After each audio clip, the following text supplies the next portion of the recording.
Okay, greetings, brothers and sisters. Though this is an epic video. Um, this is going to be an epic video because it's going to perfectly demonstrate the difference between the will of man and the will of God, the will of people and the will of God, people's creation, people's internal creation, and God's creation. So I'm going to cover probably only two things today. There are two press conferences. There's the latest. Today is Thursday, March 27th, and last night, last evening, the fake Christian Barbie truther gave one of the most epic press conferences, delusional press conferences you'll ever seen. Uh, it's just epic. And then Trump announced that he's going to do 25% tariffs. And these oblivious, arrogant, and um, just, an abomination, right? This video is about abominations. And so the human process, the third dimensional planet Earth, or any third dimensional world, you have creatures who are not developed enough to make mistakes. They are as God has created them. They're automatic.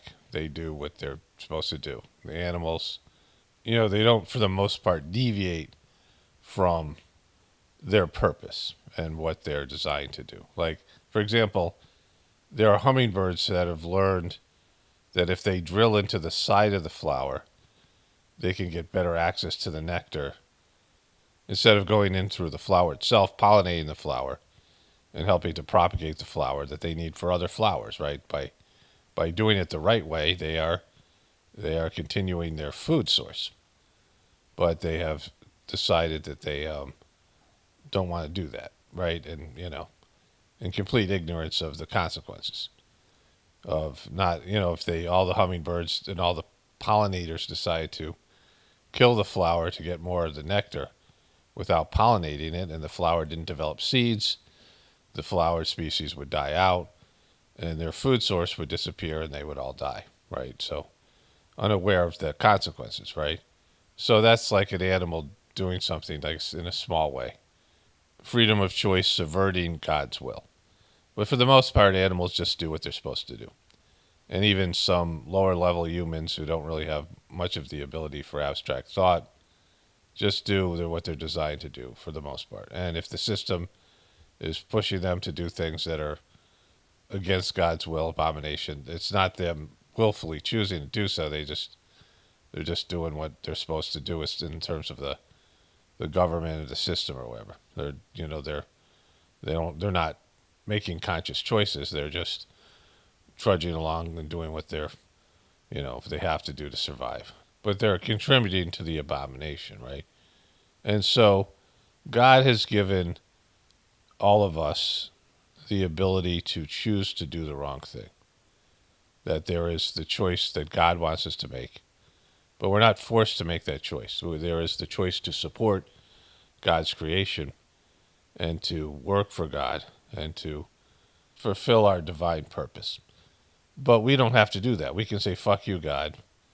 I'm going to do what I want to do. We can create our creation, our internal creation, which is an abomination. It is whether you're a right-wing person or a left-wing person or a non-believer or believer or whatever, we all have the ability to do this, and we all do it.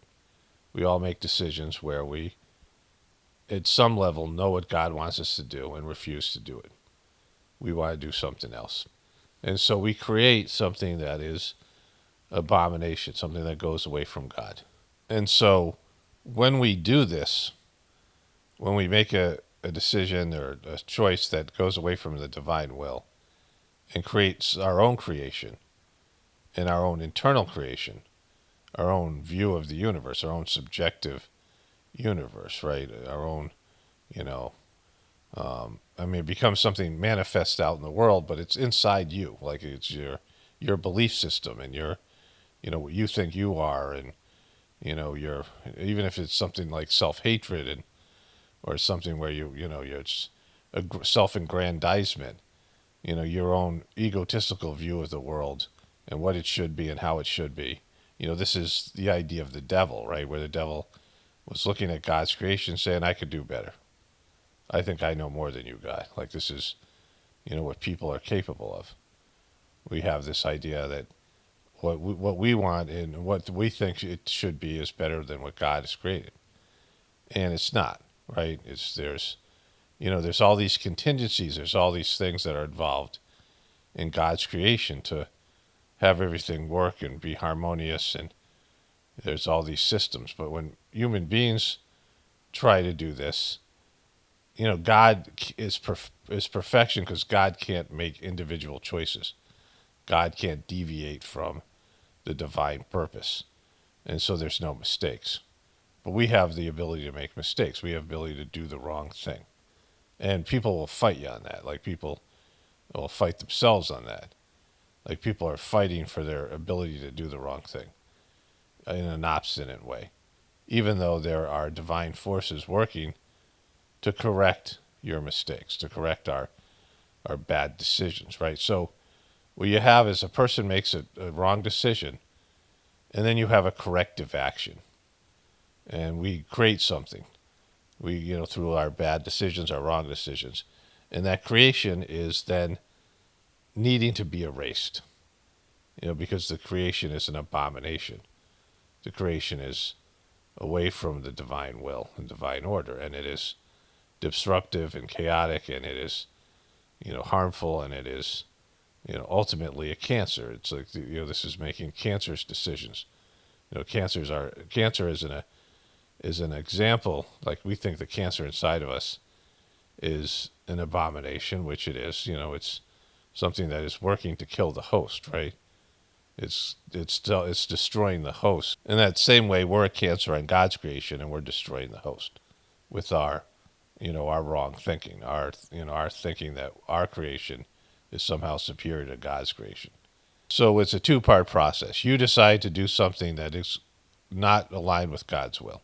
And then God begins the corrective process to restore dharma, just to restore duty, restore the divine order. And so in this battle between conservatives and liberals, and all these different ways of this construction that we see, the Democrats versus the Republicans, the liberals that believe in the religion of science, in their bullshit science, they have created an abomination, and denying God's existence in whatever way that liberals do. And so they see that religions are full of shit, which they are, and that most people who say they believe in God are full of shit, and that the belief in God is so, like, remedial to an educated person, that they're evolving. That religion and belief in God is for people who are stupid, who are undeveloped. And so in their arrogance, not realizing that there's a more sophisticated relationship to God.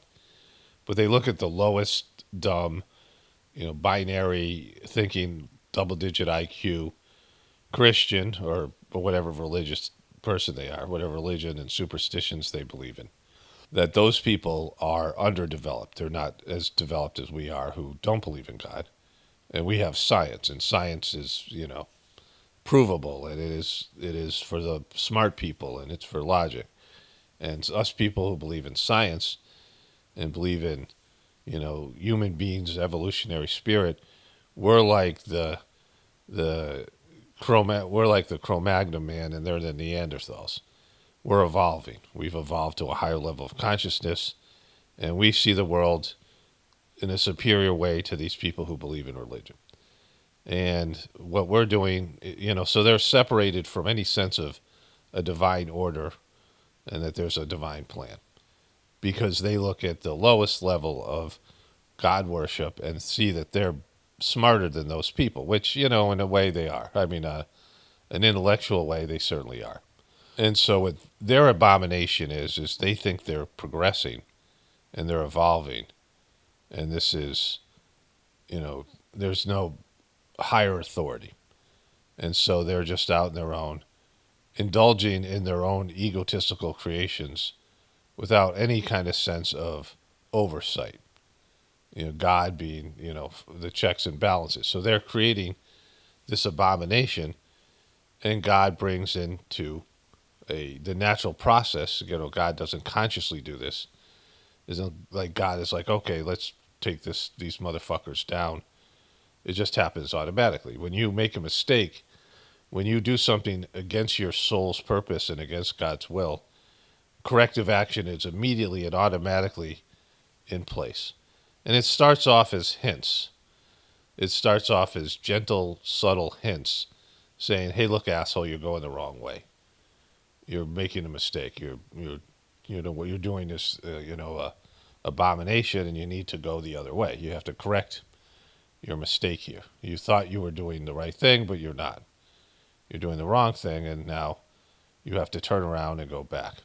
And as the more that you go in the wrong direction, the more aggressive and the more force is used to wake you the fuck up and send you back in the right direction. But these believers in science, these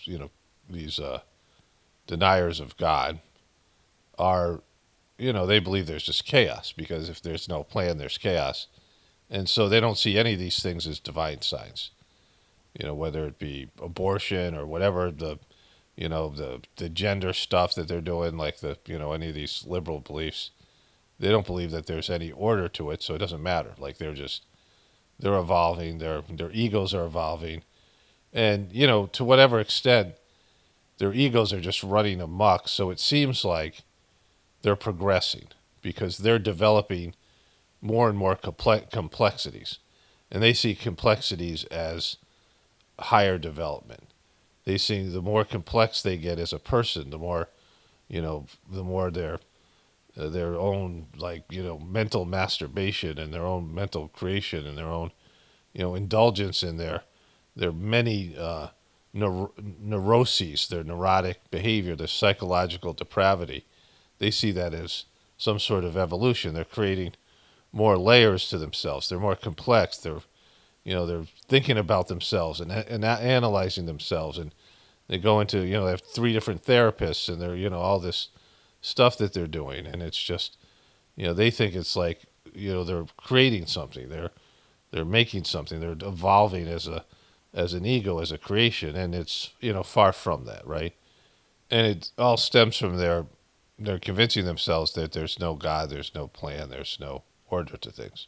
And so if there's no order, then your self involvement, your own creation, your own internal creation of your own beliefs and your own internal universe is this expression of your ickiness, right? Like when there's art, like Picasso's art isn't art, right?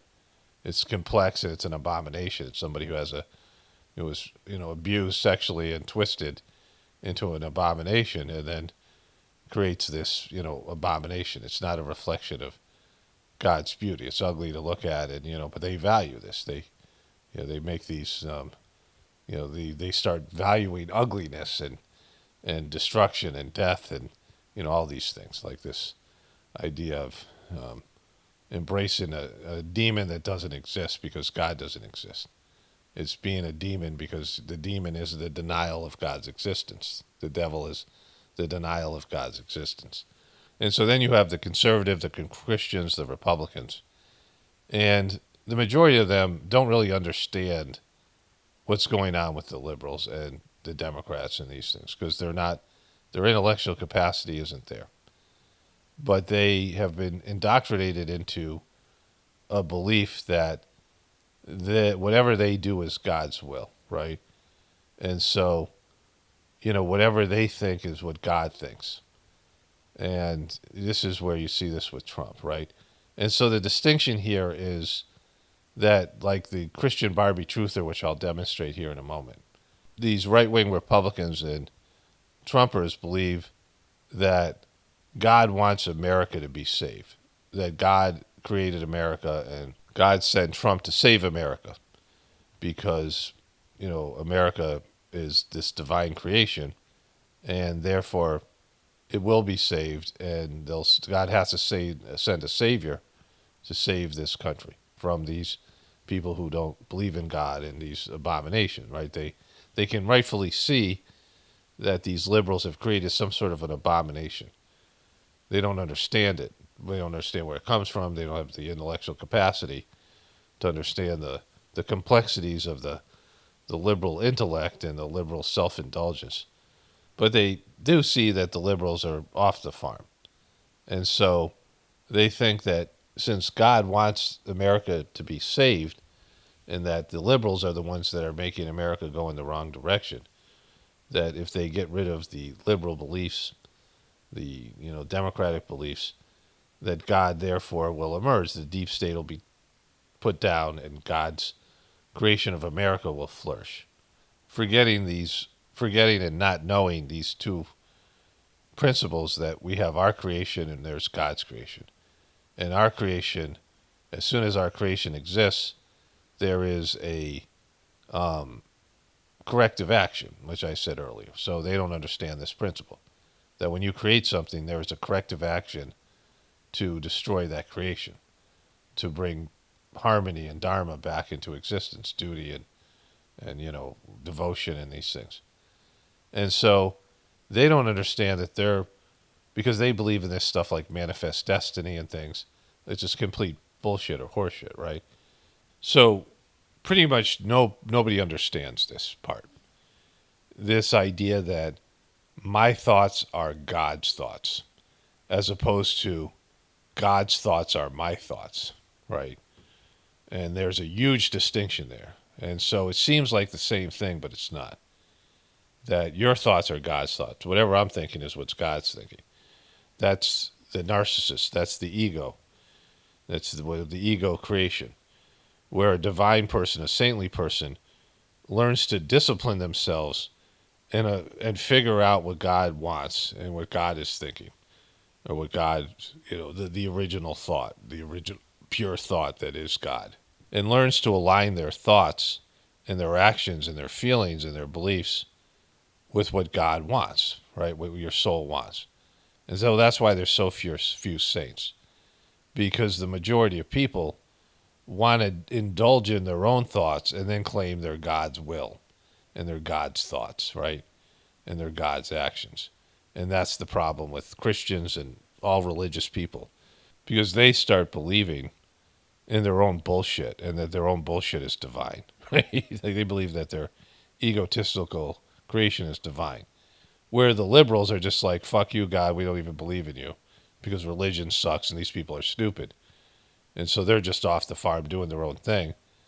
Christians and religious people start believing that their egotistical creation is divine, and that the manifestation of that creation, like something like America, which is an abomination, right? God doesn't create governments. God doesn't create separate authorities, right? You have the authority of the American government and the will of the American collective, will of the American people, which is clearly an egotistical creation, a wrongful creation that needs correction, that will inevitably be corrected, right? Because it is an abomination. It goes away from God's will because you forgot about God. You're not asking God, should I do this or should we do this? What should we do now, God? And praying and connecting with God and developing your heart as an instrument to see God's will and connecting with your soul and finding out what your soul's path is. And so you are working as God's, servant or slave, and people don't want to do that. Americans are both liberals and conservatives are very arrogant, more so than most people in the world, because of the success of the American system. America is winning. Americans are winning. It's better to be an American on a material level than other countries. And so the idea is that God loves America more and we're God's chosen people.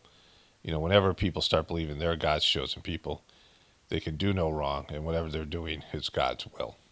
And actively, both the liberals and the conservatives are actively blocking any kind of feedback from God and any kind of relationship where they have some communication with God. In fact, the Christian religion you communicate with the sun, right? The third master, the Sajmark system, Master Chargy, who grew up went to a Christian school, so he read the Bible and he understood Christianity, like he studied the religion. And he said something that was brilliant, and Christians would not be able to understand this, and they should, but they can't. That the Western mind, there is a deep-seated fear of God, right? One thing that he said which was brilliant, which goes along with this, is that rich people don't pray. That these people with, billions of dollars don't pray. Because if they opened up and prayed to God and were willing to connect with God, they would see that they could do God's will with their money. That they, instead of hoarding their money, they could use their money as a resource to help whatever it is, right? They could help the divine system in some way. You have this resource that could be used, this money could be used to do God's will. But you'd have to spend the money on other things in yourself, right? And you're hoarding the money because there's some feeling that the money is protecting you. The money is somehow, giving you this power and protection, and like you have control, and they'd have to give up control. So praying would be submitting to a higher authority, and that the control wouldn't be the money, it would be God. And saying that God is in control, so the money is useless. If God's in control, I can't prevent my own death, I can't prevent my own suffering, I can't prevent my own pain with my money. And the arrogance of the American people and the American government is that we can control things, whether it be the weather, we can control things, whether it be pain and suffering through our medical system where, they can you don't have to suffer, you don't have to suffer the consequences of your actions. That you can somehow avoid the corrective actions. You can make your own egotistical decisions, right? The ego will deceive you in every possible way to make you think what you're doing is right, or rationalize what you're doing is right, when deep down you know it's wrong. And so the American people, the European people, are scared to meet God because they know God will tell you you're full of shit. And you're going to have to give things up, right? It's like a little kid who is indulging in doing things and doesn't want the parents to know, because your parents will make you do the right thing, right?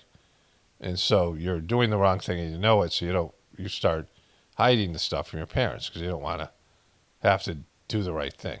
So you develop your own secret world, and as a kid you start doing these things, avoiding the consequences from your actions. And so what Chargy said was that the Western people and the Western mind are scared to talk to God. They're scared to meet God. And so they've created the sun, because it's like you're scared to talk to the boss. The boss intimidates you. And so you go talk to the boss's son. Can you talk to your dad for me? Right? This is, Christianity.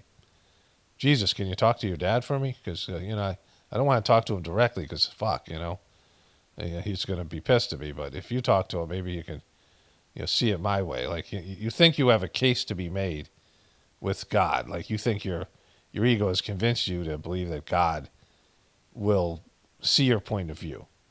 And this all stems from the idea of the devil that looked at God's creation and said, fuck you, God, I could do better. Like that's all of this is coming from that. And so in many ways, the Christian is a devil worshiper and doesn't even know it, because wants to create their own creation and then say, God, this is your creation. No, this is better. This is a better version, God. Which people's egos will convince themselves that this is, God's creation. And so, something like America's success, there's a reason for it. The divine will wanted people from the globe that were living in individual pockets of their own, their own cultures and their own, creation, their own beliefs, and wanted these people to be brought together. And so white people, for the most part, were given some, their egos. Sometimes God allows you, or your soul allows you, to believe something, almost encourages you to believe something that's wrong, so you'll do the right thing, right? That you'll go and do God's will despite your ego. Like you think you're doing your will. You think you're doing, or you convince yourself what you believe is what's going to happen. And, like, for example, let's say you were going to move from, I don't know, Pittsburgh to Cleveland to get a job. And you get the job sucks, but you're going there because you think you're going there for the job. But you meet your wife or your husband or something. Something else happens in Cleveland. And your original reason for going there was for a job or maybe for a relationship.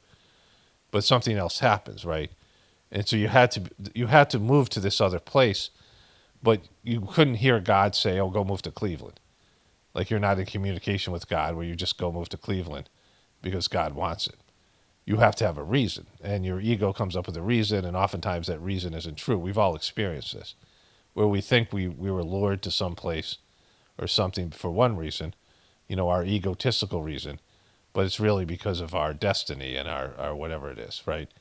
And so God will allow, the divinity within us will allow these, these egotisticals, these egos run amok, to believe America is godly ordained, because there needed to be connectivity between the people of the world. There needed to be some kind of, globalization, because it was just part of the evolutionary process.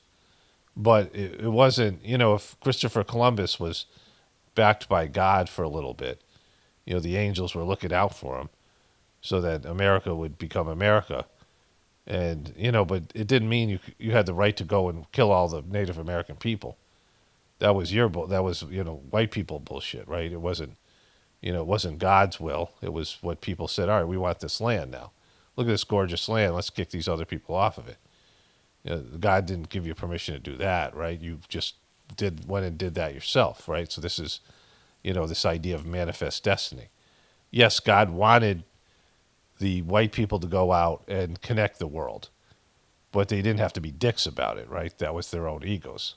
So in that way, America, from both the left perspective and the right perspective, is usurping God's will, because neither the left or the right is connecting with God and saying, even as individuals and collectively, what do you want us to do? How can we do your will? What is your will, right?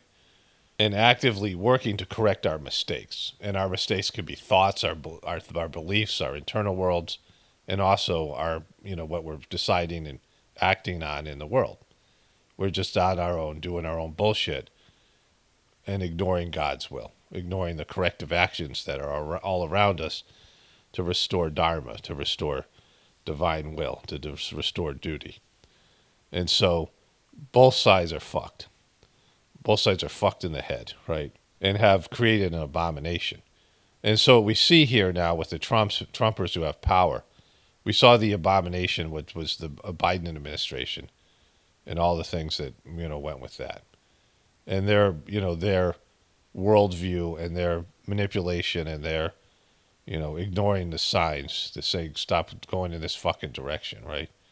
And this includes like allopathic medicine, includes, the bullshit science where they get scientific feedback and data, and they go against that because the corporations that are paying them tells them to do that, or whatever. The scientists, the people who are paying the scientists says, we want you to manipulate the data so it looks like you're doing science, and call it science, but it's really what we want. Like, science is whatever we say it is, just like religious people is whatever we want to do is what God wants us to do. Just making up some bullshit thing like that, right? And you're going to see this with the Christian Barbie truther now, who, they can rightfully see that the left is fucked and going against God's will. But then they think they're the heroes that are here to correct the left and take America on a righteous path. And they're completely oblivious and fucked in the head. And it just should be obvious to everybody. And the obvious to the left. And so they think God is Trump's instrument to save America, where it's just the opposite. God wants America to be destroyed. It's an abomination. It's run its course. And it's just so far out there in every possible way, going against God's will. And so they think Trump is an instrument of saving, of preservation, of creation, and Trump is an instrument of destruction because they have this preconceived idea that at the end, God's will be done. But in their own fucking book, these Christians, their own fucking book, and if you're a Christian, in your own fucking book, which is not a great book, but it's it's got some stuff in there, is end times, is the book of Revelation. And so why would America be saved if in your own book it says there's going to be a revelation in end times? If end times is, if you believe in your book, then end times is a reality. And end times doesn't say America's going to be saved. It says the exact opposite. There's massive destruction. In fact, it's so destructive, and everything looks like we're in end times, right? Doesn't it look like we're in end times? Not that I believe in the book of Revelation, but there's some truth in it because, this is what happens. End times is a real thing when you've created an abomination, and the abomination needs to be destroyed. And that's where we are right fucking now. And let's get into it because it's just so, you can just see it. It's so palpable with Trump and the fake Christian Barbie truther. Since Inauguration Day, President Trump has secured trillions of dollars in private and foreign investments. Every single day, more money is pouring into our country, which will create more jobs for hardworking Americans. Today, Schneider Electric pledged to invest more than $700. Okay, so this is the first press conference since a major fuck up, right? And there's two major fuck ups here going on. Trump is destroying the economy, and his tariffs are creating higher food prices and going against what the will of the American people was to elect him, which was to bring down food prices and the economy, restore the economy, right? And his tariffs are doing the opposite of it. It's pretty obvious that he's fucked in the head, doesn't know what he's doing. He's a clown with the tariffs. The other thing is that the Republicans believe in the sanctity of the military. The military, there's all this military bullshit which people say, thank you for your service to the troops. But in reality, they're scared of people who have been in war, don't want to hire them, right? Don't want to pay for their the damage that's been done to them, either physically or mentally or both, from the war. Doesn't want them to, from any war, for their time in the military. But there's this, there's this worship of the military, this idea of the military that's there, the sanctity of the military, the meticulousness of it, right? There's people who do things and they're very detail-oriented, and they're perfectionists. And you need those people, especially when you worship the military and military service, right? And in the military operations. And America is about results. And if there's a screw up, if there's a failure, it's your failure. And this is part of the problem that, maybe your failure is God's will. And so, you could look at the feedback Trump is getting about the tariffs as being God telling you you're doing the wrong thing. Of course, I believe that God wants Trump to destroy America, so, whatever he has to believe to think that he's doing the right thing, and the people around him, this cult of Trump that's been created. But then there was this military thing that happened, which clearly was a fuck up, right? And there was no, disaster that came of it, but it's something that just can't happen. And, in the military, you have to be accountable. Like if you want to be excellent, if you want to go to another level, when you have a screw up, you have to show how you deal with screw ups. And so she has to deal with two major screw ups now. Trump's failure on the economy and the handling of this, this operation where they included a liberal reporter it almost has to be intentional just because it's so freaking stupid. Like it's the worst possible thing. And so instead of dealing with this and taking responsibility, they're going to go into this state of, oh my God, look at it, what a great work we're doing, and tell you how great Trump is. And, even the right-wing people and the Trumpers don't want to hear that shit. So, she's just off on her own, and she's going to go on what I believe is 15 to 20-minute rant and a 24-minute It's probably about 18 minutes of it. It's just to tell you all their accomplishments. So you've screwed up, right? You've made a mistake. Instead of just admitting to the mistake internally and saying we have to do better, and then doing damage control, because that's what you have to do. You have to answer to a system of checks and balances. But they're like, fuck you, we're doing God's will, we're saving America, and so fuck you, and everybody who's not with us is demons and against us. And this is all our evidence of all the goodwill, all the good things we're doing. That's God's will to show you we're saving America, and you're trying to destroy America. So anybody who's against us is the devil and should be put down. And like that's not probably about 60% of the people now, right? That are like, oh my God, what the fuck are you guys doing over there? But the 60%, the majority, is now completely wrong because everything they're doing is great. If they make a mistake, it's a mistake, but you should just overlook it. And so we're not acknowledging that there's any checks and balances. $100 million in the United States to boost American energy infrastructure and AI. On Monday, Hyundai announced a $20 billion investment in Look at her smile. Look at things are going so great. Look at Hyundai. Fucking Hyundai. We got Hyundai. United States, including $5.8 billion for a new steel plant in Louisiana, which will create nearly 1,500 high-paying jobs. 1,500 jobs we got coming in. So that screw up, that's nothing. Look at all the good stuff we're doing. President Trump is truly turning America back into a manufacturing superpower. Yes, he is. That's 1,500 Hyundai. You see, I just taught Hyundai. Yesterday, President Trump marked National Medal of Honor Day by meeting with 21 of our nation's bravest heroes and incredible patriots who have been awarded the highest military honor. Look at the picture. These things are going great. Things are great now. Beautiful picture. It's a beautiful picture of heroes.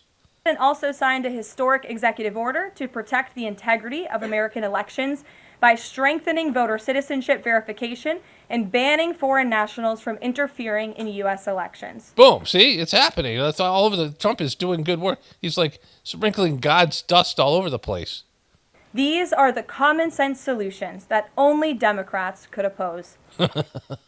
So these are the evil Democrats they're trying to thwart God's will in the form of Trump. But voters deserve elections they can trust, and critical confidence is being restored thanks to President Trump's leadership. Later this afternoon in the East Room, President Trump will mark Women's History Month by honoring the exceptional women around our country, including the highly talented women in his administration and his cabinet. And like me, like he's me. We'll be honored. Everybody who, we'll all be honored for doing our incredible job of saving America, right? The cult level, like she's just doing 100% cult speak here. The obliviousness to, like if you were trying to talk to her about any of these things, she would you're going to see her because like they're going to bring up this fuck up, right? You have a major fuck up, and how you deal with these fuck ups show you like this is cult behavior.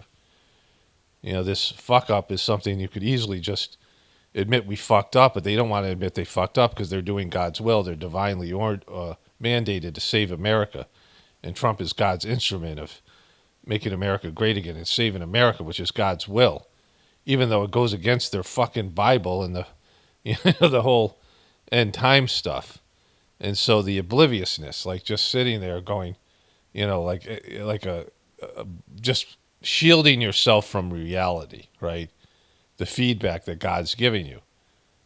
And on an additional scheduling update, the president will hold a press conference in the Oval Office today at 4:00 p.m. to announce tariffs on the auto industry. And we're going to show you that. I'll leave that to him to make that announcement later. I'll leave that to him, but I'm just announcing it here, kind of giving you a little taste. Unfortunately, all of this good is happening for our country. This administration is working hard on behalf of the American public every day, but the mainstream media continues to be focused on a sensationalized story from the failing Atlantic magazine that is falling apart by the hour.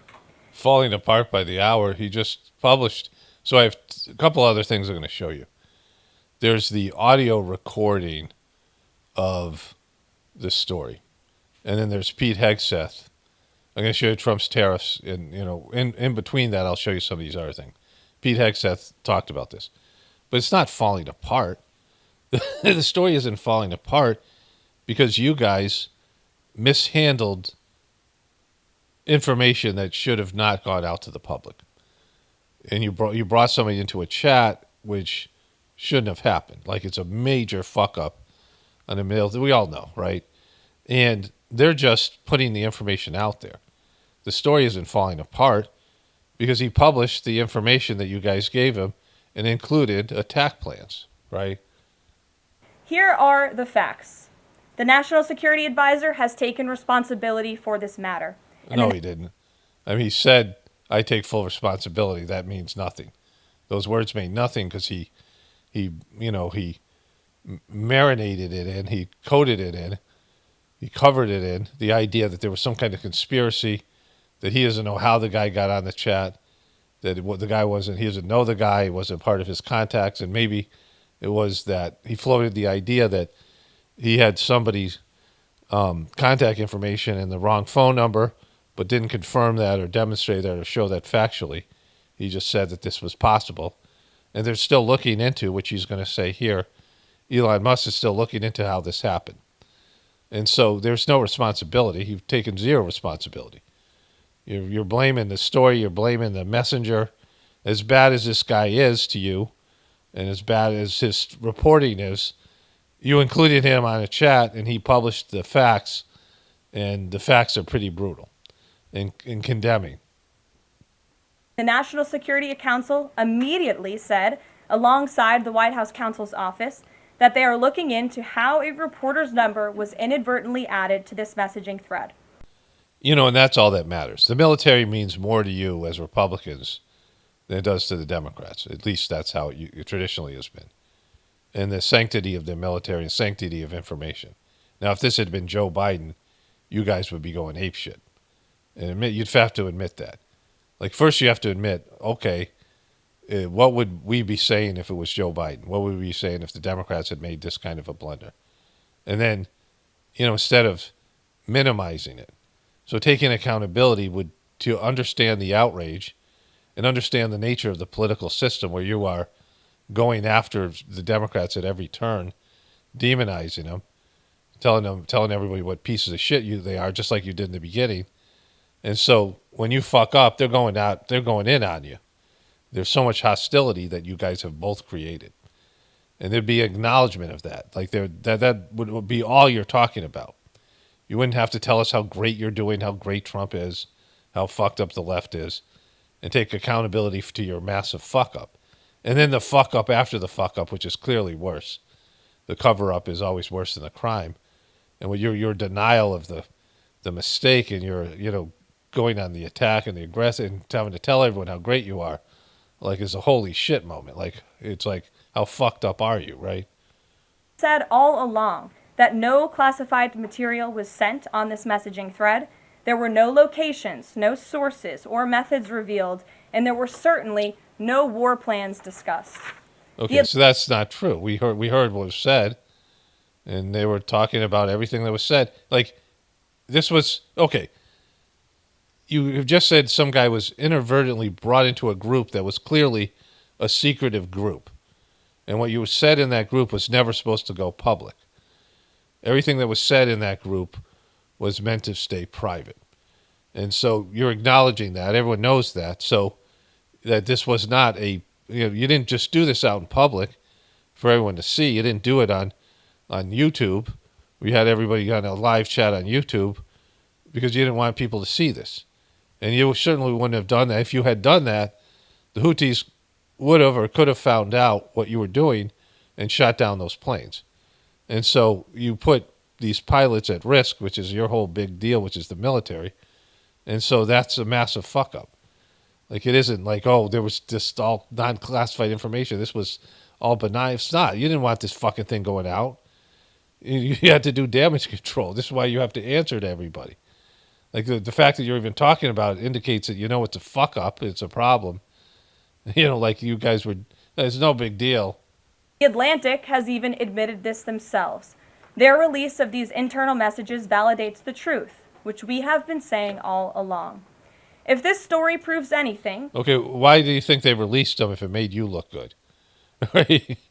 Like he wasn't hiding them because they were lying about what was in there. We can see what was in there, and there were war plans, there were attack plans. It's clearly what that was, right? it proves that Democrats and their propagandists in the mainstream media know how to fabricate, orchestrate, and disseminate a misinformation campaign quite well. Holy shit. And there's arguably no one in the media who loves manufacturing and pushing hoaxes more than Jeffrey Goldberg. Okay, but you chose him. You're making it sound like he chose himself, right? Like you fucking brought the guy in. Yeah, then he was the worst guy for you guys to bring in. You just said he's the worst guy. If we had a fuck up, it couldn't be. If we were going to include somebody other than like some Houthi commander or somebody who would expose our plans to the enemy, in terms of the media, if we were going to expose this to the media, we expose it to the worst person. But it's not. Hey, we're great. Like you fucked. You're like how big of a fuck up is that you brought a guy in and the guy is the worst person according to what you just said to bring in, right? And so, I mean, just the cult behavior here. Goldberg is an anti-Trump hater. He is a registered Democrat. Goldberg's wife is also a registered Democrat and a big Democrat donor. Okay, so then you wouldn't want them to be involved in this fuck up, would you? Work under who? Hillary Clinton. No way. This is the same Jeffrey Goldberg who infamously lied about weapons of mass destruction to get us into the Iraq War, which cost trillions of dollars and thousands of American soldiers. And how else has Goldberg discredited himself? By absurdly claiming that President Trump was Vladimir Putin during the 2016 campaign. No way. What else did this guy do? I mean, it's almost like the information you gave him is no longer valid because of who he is. Like, it has nothing to do with him. Like, they're making it about him is the wrong course of action because you leaked information to this guy. That's the story. It's not what he did with it, which is publish it, right? You didn't make false claims because he just published the information. It's like, how culty are you going to go? Like, at this point, it's like, how culty are you going to make this thing? By peddling the Russia hoax that tried to hijack President Trump's first term. By inventing the sucker... So there's two things going on here, because when you listen to the Democrats, they're like, oh, this person should resign, that person resign, Rachel Maddow and her guests and, CNN and their guests and all these people. And I'm not going to show probably any more of that because I know it doesn't mean anything. The Trump administration is going to do whatever they're going to do. And this is going to show you that there's no checks and balances. That no matter how bad they fuck up, no matter what the American people want or these other entities, they're just saying, big fuck you. Like, we're going for it. We're going full Trump until you guys stop us. And you can't stop us. We have all the power, all the leverage. And, you'll get a judge to stop us here, but we'll find another way around it. But we're going to push the limit. We're just going to go full Trump. And whatever happens, happens. If we destroy the country, we destroy the country. But there's no checks and balances. There's no, working together. There's no decorum. There's no acknowledging that your reality might be more accurate than my reality. I mean, this is what we're talking about. It's a war of realities, right? We'll get back into that, but it's... and losers hoax to help Joe Biden in the 2020 election. By peddling a hoax about President Trump involving Gold Star families to help Kamala Harris in the 2024 election, which our campaign at the time vigorously denied, Jeffrey Goldberg did. So what I was saying about realities, let me just talk about this here. There was a time when my family was falling apart, and I talked to all my kids, and I already knew my ex believed this, and everyone in my family believed that they were holding the family together. Even the people who were on the most, were disconnected the family the most in terms of the kids. They all thought they were holding the family together. They all thought that they were like the health of the family. And like I knew that was a sign that the family was fucked, right? Because, as kids, you don't really see what your parents do to hold something together. Like just, the family or all the things you do, like all the work you do, right? and I was doing the most work. My ex had left the family, was, went off for medication, was just, thyroid medication, and went through just quitting on everything, homeschooling, all these things. I was with the 4 kids in India in a crisis situation, and they had no idea what I had to do, the shit I had to eat to keep the thing going, right? And I've accepted the whole thing, but the lack of gratitude, the lack of understanding these things, was a bummer. But the family sucked, right? And so keeping a dysfunctional family together, that's kind of hurting everybody, which sucks. When a family unit is like like the relationships and the dynamics are cancerous and sucking the life out of everybody. And so each person had their own personal story about why they thought they were key to keeping the family going. And to some extent, everyone was contributing, because when you have a dysfunctional system, everybody's keeping that going, right? It takes a lot of energy to keep a dysfunctional system going. And you have that with America. You have each person's individual creation about their worldview, a distorted worldview, and they're not looking for God to correct their worldview and their beliefs and their internal world. You have your own creation, which is what you see inside you, what you look through as a lens to the outside world, right? And so the more that you think that your creation is the real one and everybody else's, that as a group of people, you're as Trumpers, and that this guy Trump is some kind of a savior when he's such a fucking idiot.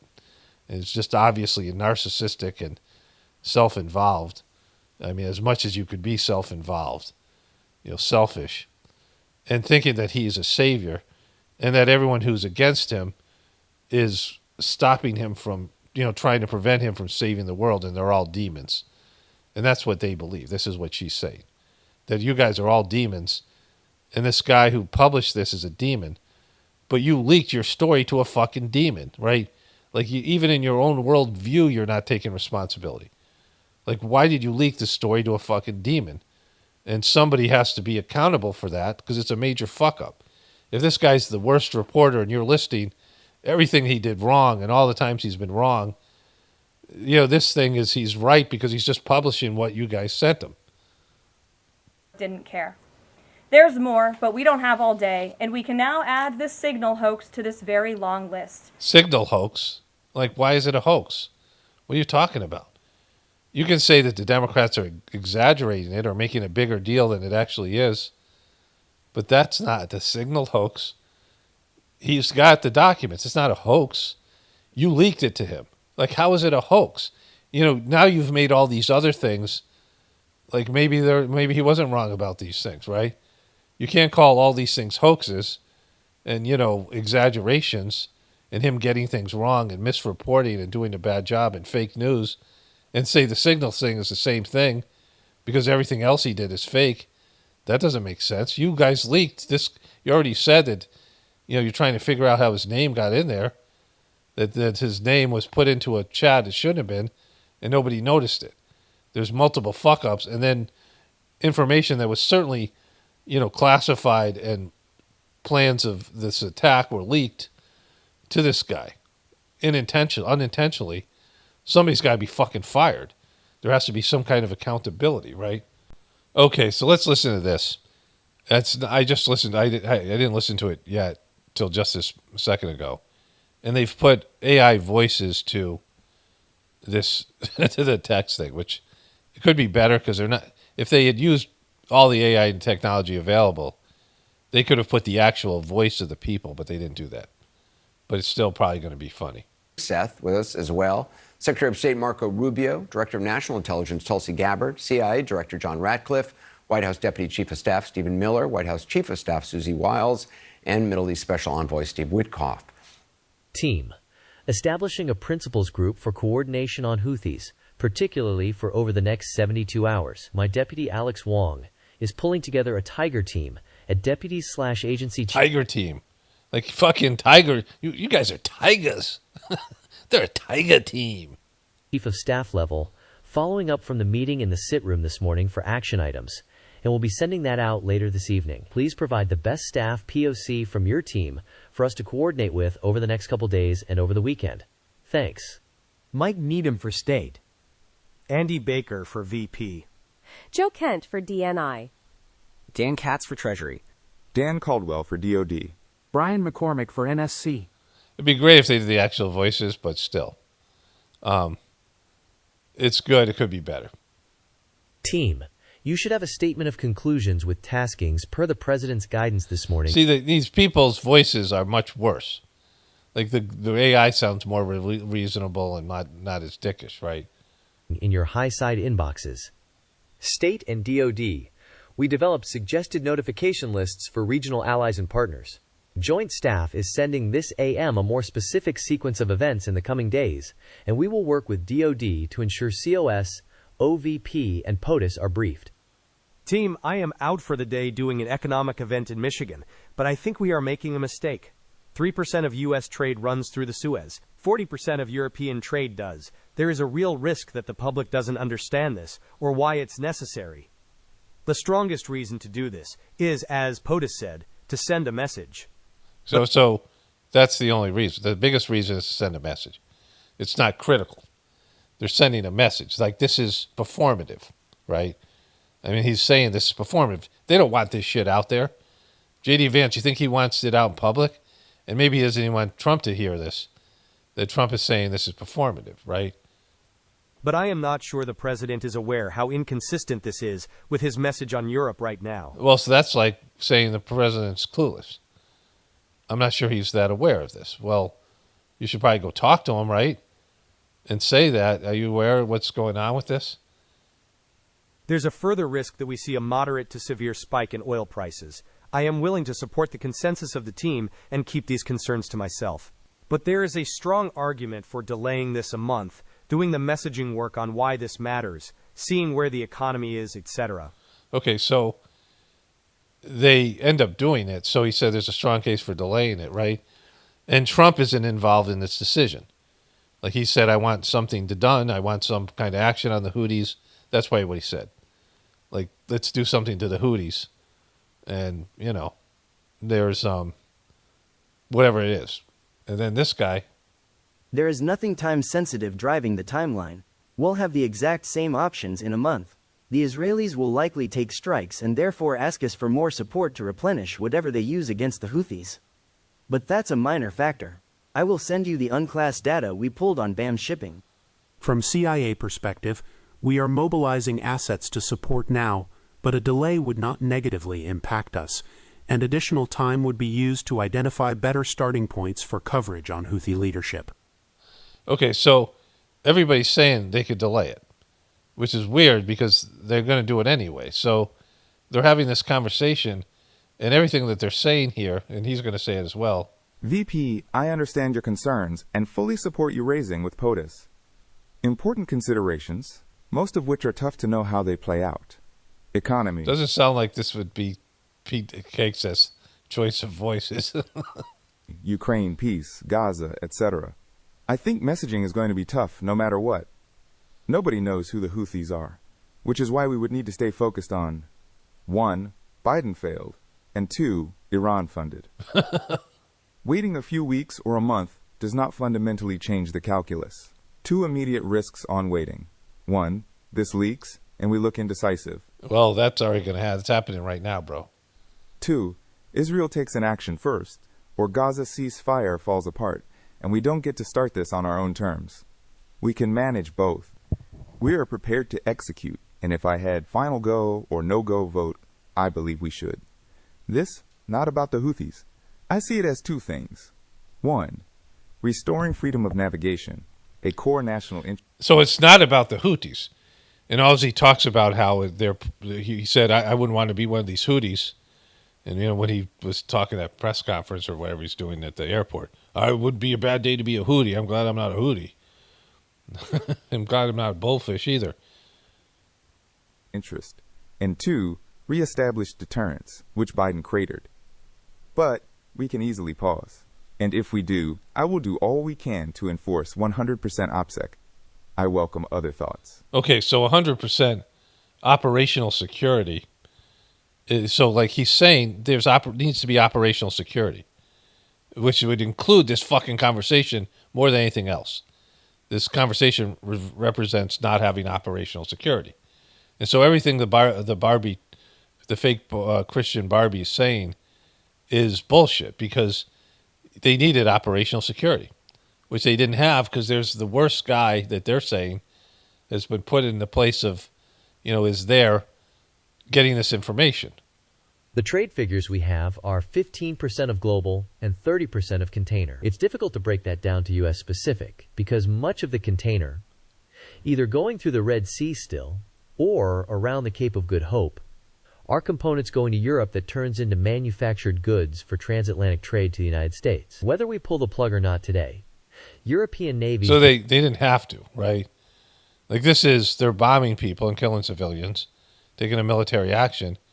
And it was debatable whether it was the right action. And it didn't happen that day. So they don't want that out there. So now this is Chucklehead Express. On a global basis, you don't want people understanding these dialogues and leaving Trump out of it. Trump isn't the decider here. Do not have the capability to defend against the types of sophisticated anti-ship, cruise missiles, and drones the Houthis are now using. So whether it's now or several weeks from now, it will have to be the United States that reopens these shipping lanes. Per the President's request, we are working with DoD and state to determine how to compile the cost associated and levy them on the Europeans. So they're doing this action, and then they're going to charge Europe for it. As we stated in the first PC, we have a fundamental... They're not going to charge Israel. ...decision of allowing the sea lanes to remain closed or to reopen them now or later. We are the only ones with the capability, unfortunately. From a messaging standpoint, we absolutely add this to of horribles on why the Europeans must invest in their defense. At Pete Hegseth, if you think we should do it, let's go. I just hate bailing Europe out again. Let's... I mean, he's making the decision. If you think we should do it, let's go. So, but they were saying that they don't have to do it, and it wasn't a slam dunk. Just make sure our messaging is tight here. And if there are things we can do up front to minimize risk to Saudi oil facilities, we should do it. Okay, but messaging isn't tight, right? Because some guy the last guy you want is sitting here listening to this shit, not thinking it's real, and then there's going to be a bombshell. Like this is, multiple indicators here that they didn't want any of this leaked, and the whole thing's leaking. Like they didn't want this getting out, that they were going to do it, and they didn't want this conversation getting out. And so for the fake Barbie truther to try to fake Christian Barbie to come out and say all this stuff is just silly. Like it's a fucking disaster, right? It makes them look horrible. VP, I fully share your loathing of European freeloading. It's pathetic. But Mike is correct. We are the only ones... do you want your European allies to hear them called freeloaders, and it's pathetic, right? So, the reason that we're Europe's army is Europe gave America the... there's a... whatever it's called... is it Pine Woods? There's this... whatever it was. I could look it up, but it's not important. But there was this meeting of, what we consider the big eight or whatever, these European countries, the big economies. And there's this meeting where they made America have the world reserve currency. And the reason we were going to get that, which is an advantage, that all currencies would be based in the dollar, is that, our massive economy, but we would be Europe's military. And so we would have, we had all these people, these people that, people from all the world that would serve in the military. And we had the military-industrial complex. And in that, we would be able to defend Europe. And so we were given this economic privilege that they agreed to, which was have the dollar be, everything be pegged against the dollar. And they would have their currencies be valued more than the dollar, so they would have the ability to buy imports, and America would be their military. And so that was the trade-off. That was this deal, this meeting that they had, Brentwood's, the Brentwood's meeting, whatever it is. Not important, but you can look that up, right? Brentwood's, and this happened. And so that was the deal that was struck. And you can say you don't like that deal, but if they say, fuck you, we're not going to allow America to have the world reserve currency anymore, and we also have the petrodollar, and if they said fuck you to that, America's economy would crater, right? So, and the whole thing would fall apart. And so, it's not European freeloading, this is a deal. Planet, on our side of the ledger, who can do this. Nobody else even close. Question is timing. I feel like now's as good a time as any, given POTUS' directive to reopen shipping lanes. I think we should go, but POTUS still retains 24 hours of decision space. As I heard it, the president was clear. Green light, but we soon make clear to Egypt and Europe what we expect in return. We also need to figure out how to enforce such a requirement. E.g., if Europe doesn't remunerate, then what? If the U.S. successfully restores freedom of navigation at great cost, there needs to be some further economic gain extracted in return. Agree. Team update. Time now. 1144 ET. Weather is favorable. Just confirmed with CENTCOM, we are a go for mission launch. 1215 ET. F-18's launch. First strike package. 1300. This is all the things that indicate that this is, this is their attack plans, right? This is confidential attack plans. They're letting them know that these jets are up in the air, and they're now going to drop these bombs and these things, right? This is certainly classified information, and this was a secure. They thought this was a secured line, secured communication, and it wasn't. Plus, they have their cell phones. What if people are listening in on their cell phones, which we know you can do, right? Like other people can tap into your cell phones, third parties. 145. Trigger-based, F-18 first strike window starts. Target terrorist is at his known location, so should be on time. Also, strike drones launch, MQ-9s, 1410. More F-18s launch, second strike package, 1415. Strike drones on target. This is when the first bombs will definitely drop, pending earlier trigger-based targets. 1536. F-18 second, strike starts. Also, first sea-based Tomahawks launched. More to follow per timeline. We are currently clean on OPSEC. Godspeed. Oh, so there it is. Operational security. You're not clean. And so this is, the ultimate of not being clean, right? And this is the fuck up, right? This is the fuck up. There's multiple aspects of this being fucked up. All this information they don't want out there, and they don't want to say these things, right? Or they do, and they want to send this message to Europe, you need to pay for this shit, and they purposely included him on that thing, which means that they are, saying fuck you to every kind of idea of protocol and, the military, OPSEC, Operation Security, and the opinion of everybody else, and the cry for accountability. Like they're just saying, fuck you, we don't have to be accountable to anything. We're doing whatever we want to do, which is what they're saying. That's what fake Christian Barbie is saying. To our warriors. I will say a prayer for victory. Sure you will. VP, building collapsed. Had multiple positive ID. Pete, Gorilla, the IC, amazing job. What? Typing too fast. The first target, their top missile guy, we had positive ID of him walking into his girlfriend's building, and it's now collapsed. And how many civilians are dead? Excellent. A good start. Good job, Pete, and your team. The team and MAL did a great job as well. Great work all. Powerful start. CENTCOM is on point. Great job all. More strikes ongoing for hours tonight, and will provide full initial report tomorrow. But on time, on target, and good readouts so far. Kudos to all, most particularly those in theater and CENTCOM. Really great. God bless. Great work and effects. Goldberg points out. All right. So, that's horrible. Like it's bad from beginning to end. This should never have leaked. And this is not anybody's fault but theirs, right? So to be clear here, there's still 20 minutes to go. This is only 4 minutes in. She hasn't started taking questions yet. And she said they've taken accountability. And if you took accountability, you don't say how great you are and how wonderful you are and how bad the other side is. That's not a part of taking accountability, right? Like everybody kind of knows that. The real story here is the overwhelming success of President Trump's decisive military action against Houthi terrorists. On March 15th, President Trump ordered a series of military operations against the terrorist Houthis to defend U.S. shipping. Well, he didn't. No, we read he didn't order it. He said, let's do something. Let's get those Houthis. Like, he didn't order this specific thing. He said, let's get them, make it happen. And, and that was it. He was done. He wasn't a part of the discussion unless he was, Jeffrey Goldberg. If this guy had Trump's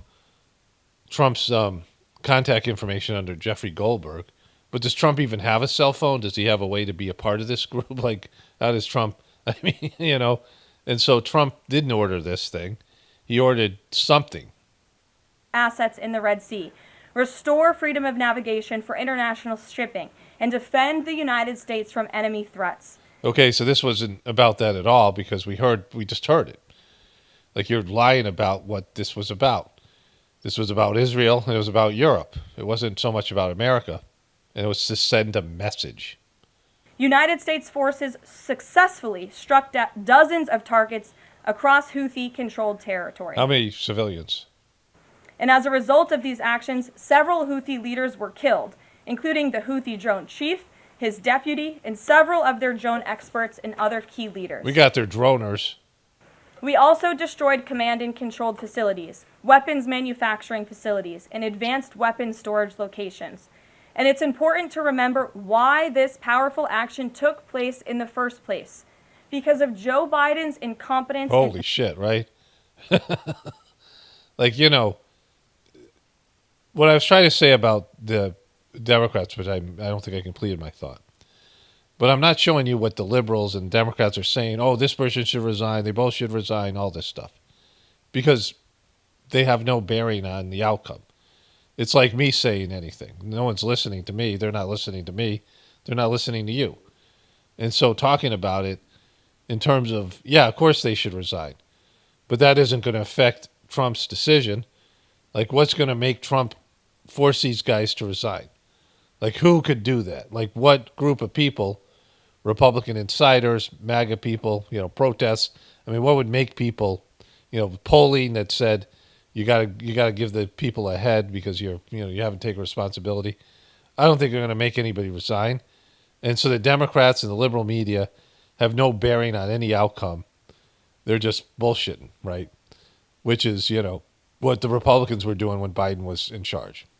Like, the decisions are going to be made despite what you think, your outrage. That's why protests don't work, right? And so, none of these things are going to convince anybody of anything.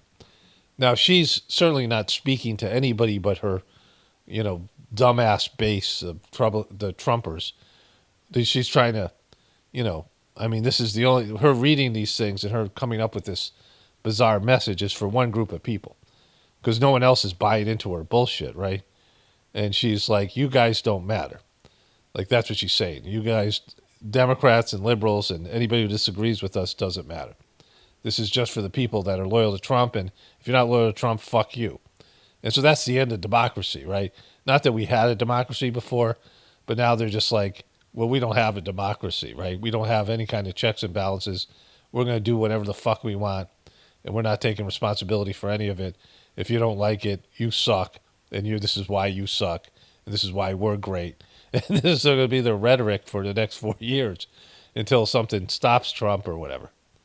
Pathetic weakness on the world stage for years. The Houthi terrorists grew emboldened. Immediately after taking office in 2021, Joe Biden removed the Iran-backed Houthis from the foreign terrorist organization and specifically designated global terrorist list. Did anybody in this room ask the Biden administration at the time why they made such a stupid mistake? No, they didn't, because you guys are fucking bullshit. You guys only point out our fuck-ups. This reckless action undid the designation put in place by President Trump during his first term, and what followed was predictable and devastating. The Houthis targeted U.S. military ships and aircraft, hit commercial ships, including U.S.-flagged vessels, threatened our personnel overseas, and attacked our allies in the region. It's just fucking Biden, man. Fucking Biden. This resulted in more than a year of U.S.-flagged commercial ships being prevented from safely sailing through the Suez Canal, the Red Sea, and the Gulf of Aden. This had a massive negative impact on global trade of the economic security of the United States. Joe Biden... Okay, but J.D. Vance says that oil prices are going to spike if this thing goes south, or maybe just in general. And so if oil prices spike, that's going to add more to inflation, right? We all know that because oil is responsible for all the moving goods and services from wherever, right? These places. And so these strikes could actually add to people's inflation. That's what J.D. Vance said in the chat that you guys didn't want anybody to fucking see. But her obliviousness to just talking this way. Like she's supposed to represent, some sort of truthful element that everybody can sort of somewhat agree with, right? I mean, that's what ideally this position would be about. Accepting the questions of the opposing side and giving reasonable answers. And that's so far gone. Of course, the other press secretary was telling everybody that Biden wasn't having signs of dementia when everyone in America knew he was. I mean, right up to the end of his fucking presidency. So it isn't like she's the first one to cross this line. But this is, the handling of this and how it looks on a global stage, inability to admit that you did something wrong, you fucked up, right? And so, brutal. It's really bad. Biden was the commander-in-chief, and he sat on his hands while the United States of America was bullied and embarrassed by terrorists. President Trump and his team are putting a stop to these threats and restoring American strength around the world.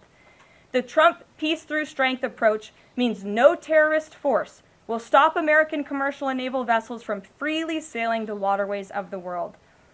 But unfortunately, this is not what the Democrats and the media want to talk about.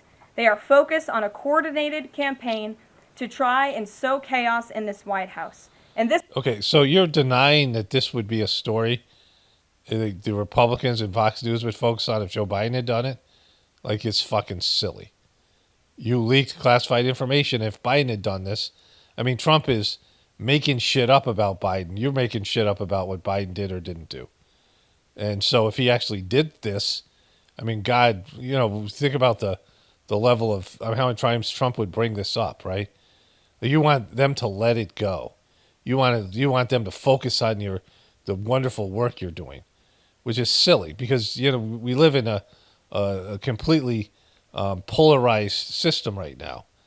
And so for her to say that, it's just, blatantly slapping at the face of the reality of our situation and the extent of the embarrassment of what you've done here.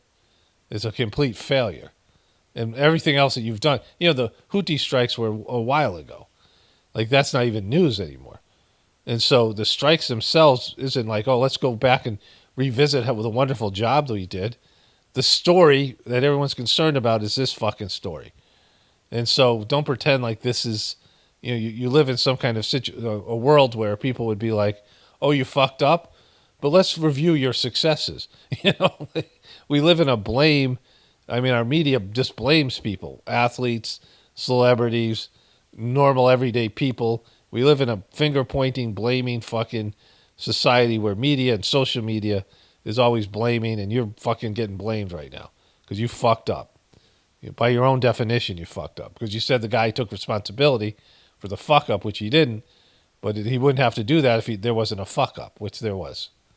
This has been the most successful first 2 months of any administration ever, which is exactly... Because you say so, right? Like, I mean, I'm the most successful person in the world the last 2 months. Anybody can say that. Like, what the fuck does that mean, right? Not according to the American people and the fucking dumbass tariffs that you're putting out there. Exactly why they are doing this. We are not going to bend in the face of this insincere outrage. And here's just... Insincere outrage. You're not going to bend what? This is what I'm talking about, divine, a divine warning. Like you're going the wrong fucking direction, and he doesn't listen. He knows like the economy's cratering because of these stupid tariffs. He almost gave Elon Musk war plans, and Elon Musk is compromised with the Chinese. And then Trump lied about the dairy tariffs in Canada and said that Canada was taking advantage of us in a deal that he signed with Canada, and tariffs that aren't ever being reached because the amount of dairy products going into Canada never reaches the point where the tariffs would kick in. Like, he's a disaster. You're a fucking lying piece of shit, right? And this is just, this goes on for... Just one example of how bad faith the Democrats' criticisms are. Democrat Senator Mark Warner is hysterical over the use of Signal, which is an approved decrypted app, in the killing of Houthi terrorists. But Senator Warner himself used Signal to work with a lobbyist for a Russian oligarch to connect the disgraced Steele dossier author who started the Russia hoax. No way. Fucking that guy. Let's talk about that. Let's forget about this thing and talk about Mark Warner's thing that happened years ago. Like, thanks for bringing that up, because, that sounds so much more interesting and compelling. Let's go with the Warner story. Which Jeffrey Goldberg later reported on. How ironic. How ironic. That was the one guy we've leaked it to. One guy we fucked it up with. Going to lose focus of the bottom line, which is that Joe Biden's weakness enabled and emboldened Houthi terrorists, and President Trump's strength and resolve eliminated those terrorists. That's the truth of it. Let's go with the truth. Okay, so another huge blemish on Trump's presidency, or this handling of this presidency, but this handling of this thing, right? I didn't originally see this this clip here. So this is when Trump lies about first finding out about this thing, right?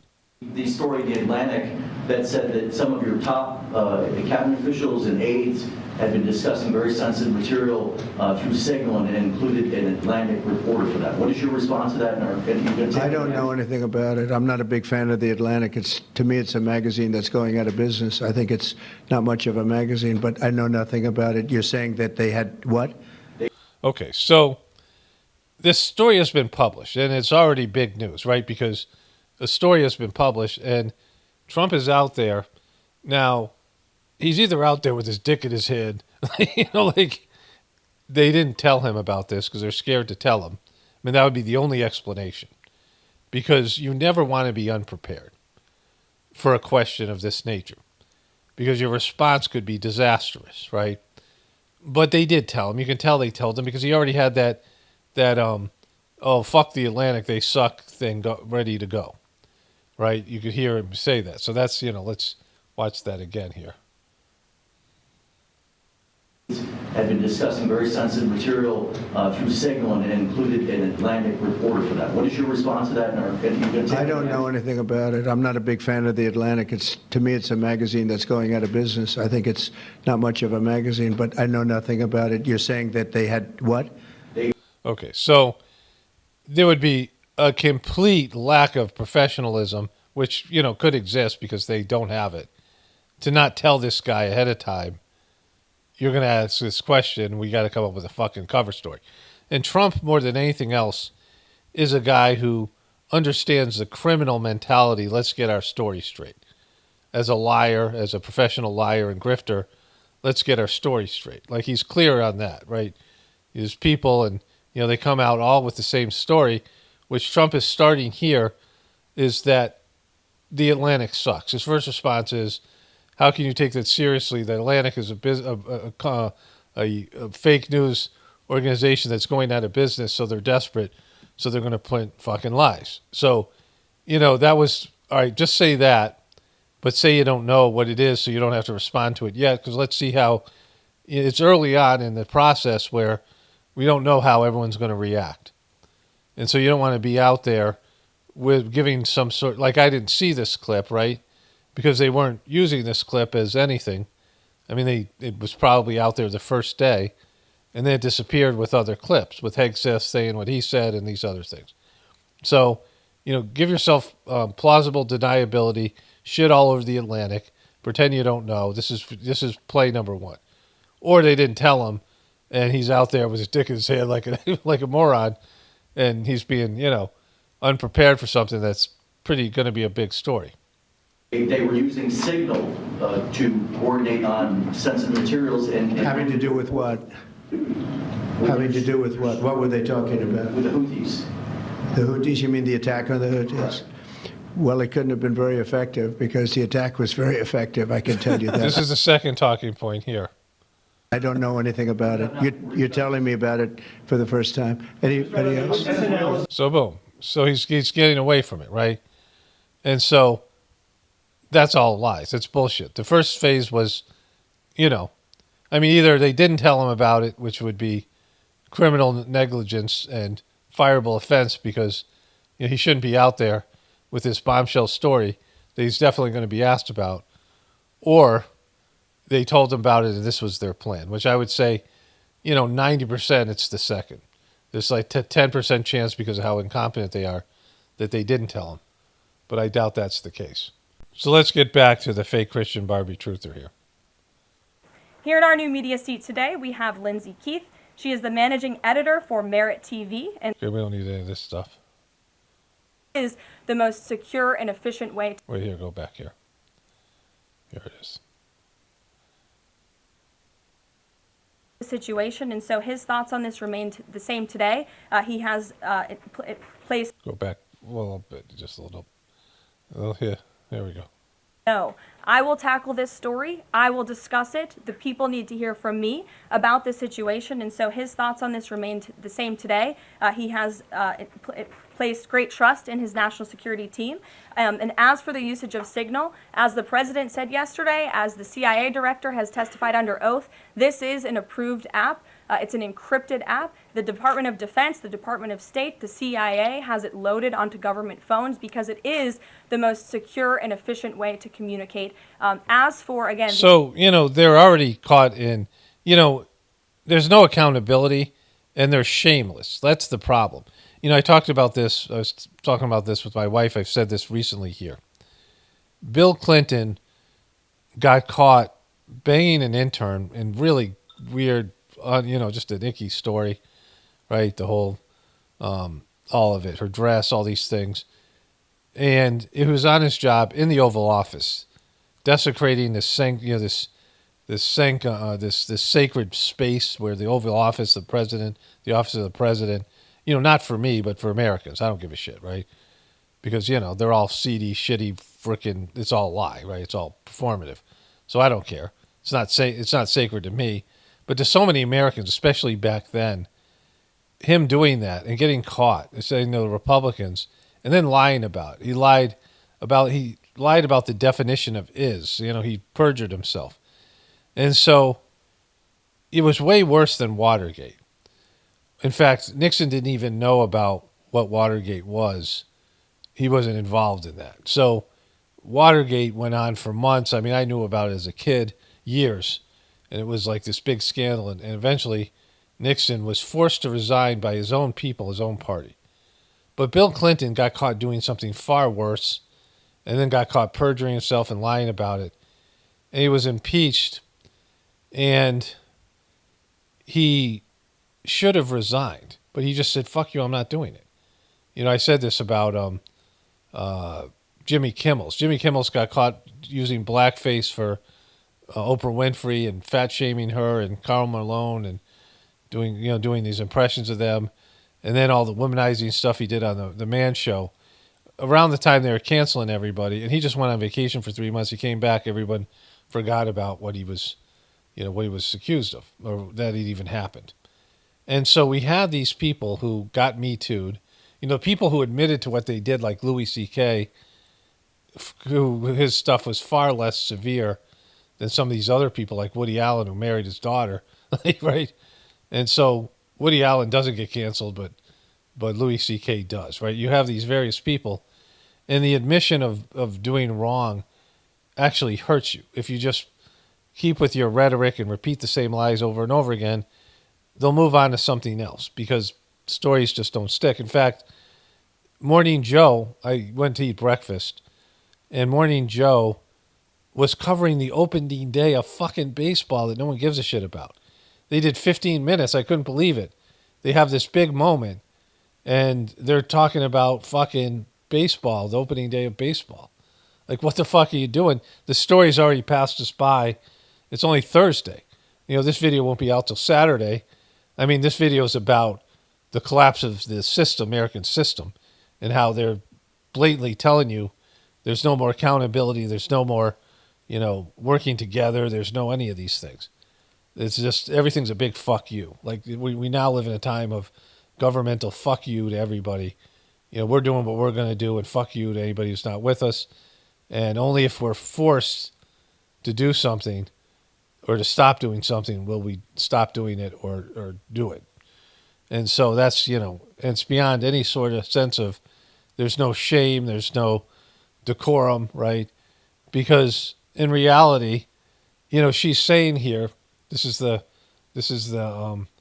message that they're saying here, is that Signal is the approved app, and it's secure, and it's the most secure app, and it can totally be used for this. And yet they're also saying no classified documents or war plans were leaked. Like, just semantic things. Like, they could have been more detailed, but there's still war plans. There's still attack plans, right? And then they parse the difference between attack plans and war plans. Like, it's little child stuff, right? So the only problem with the Signal thing is that they leaked it to somebody they shouldn't have, but it was totally appropriate for everything they put on there.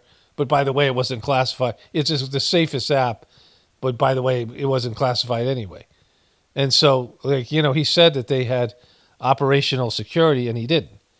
And so he should be fired.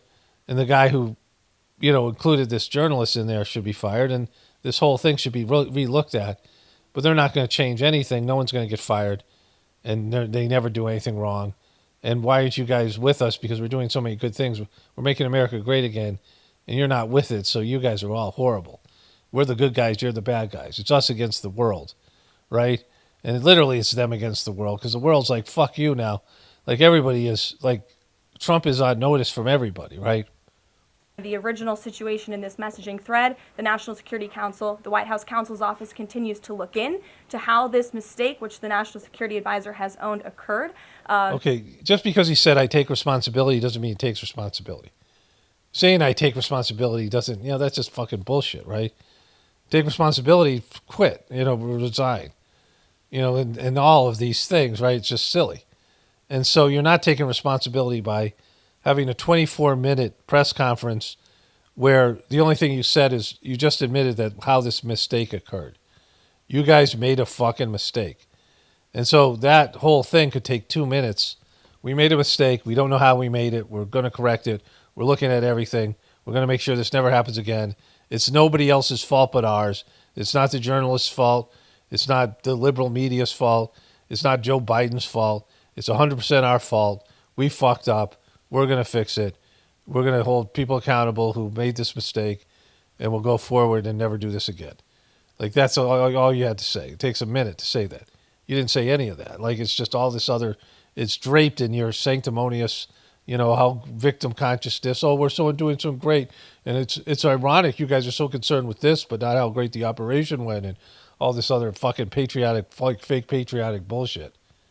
And the president has ensured they are doing that. On the economy, consumer confidence hit a 4-year low this month.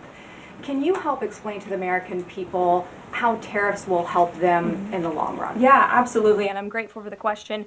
The American public will hear later this afternoon from the president directly on the topic of tariffs. And as you all know, April 2nd day, President Trump has proudly dubbed it Liberation Day for our country. What he means by that is it will be a day... They didn't want it to be on April Fool's. It was originally going to be on April Fool's, and then they were like, well, that's going to be bad. Let's do it on April 2nd.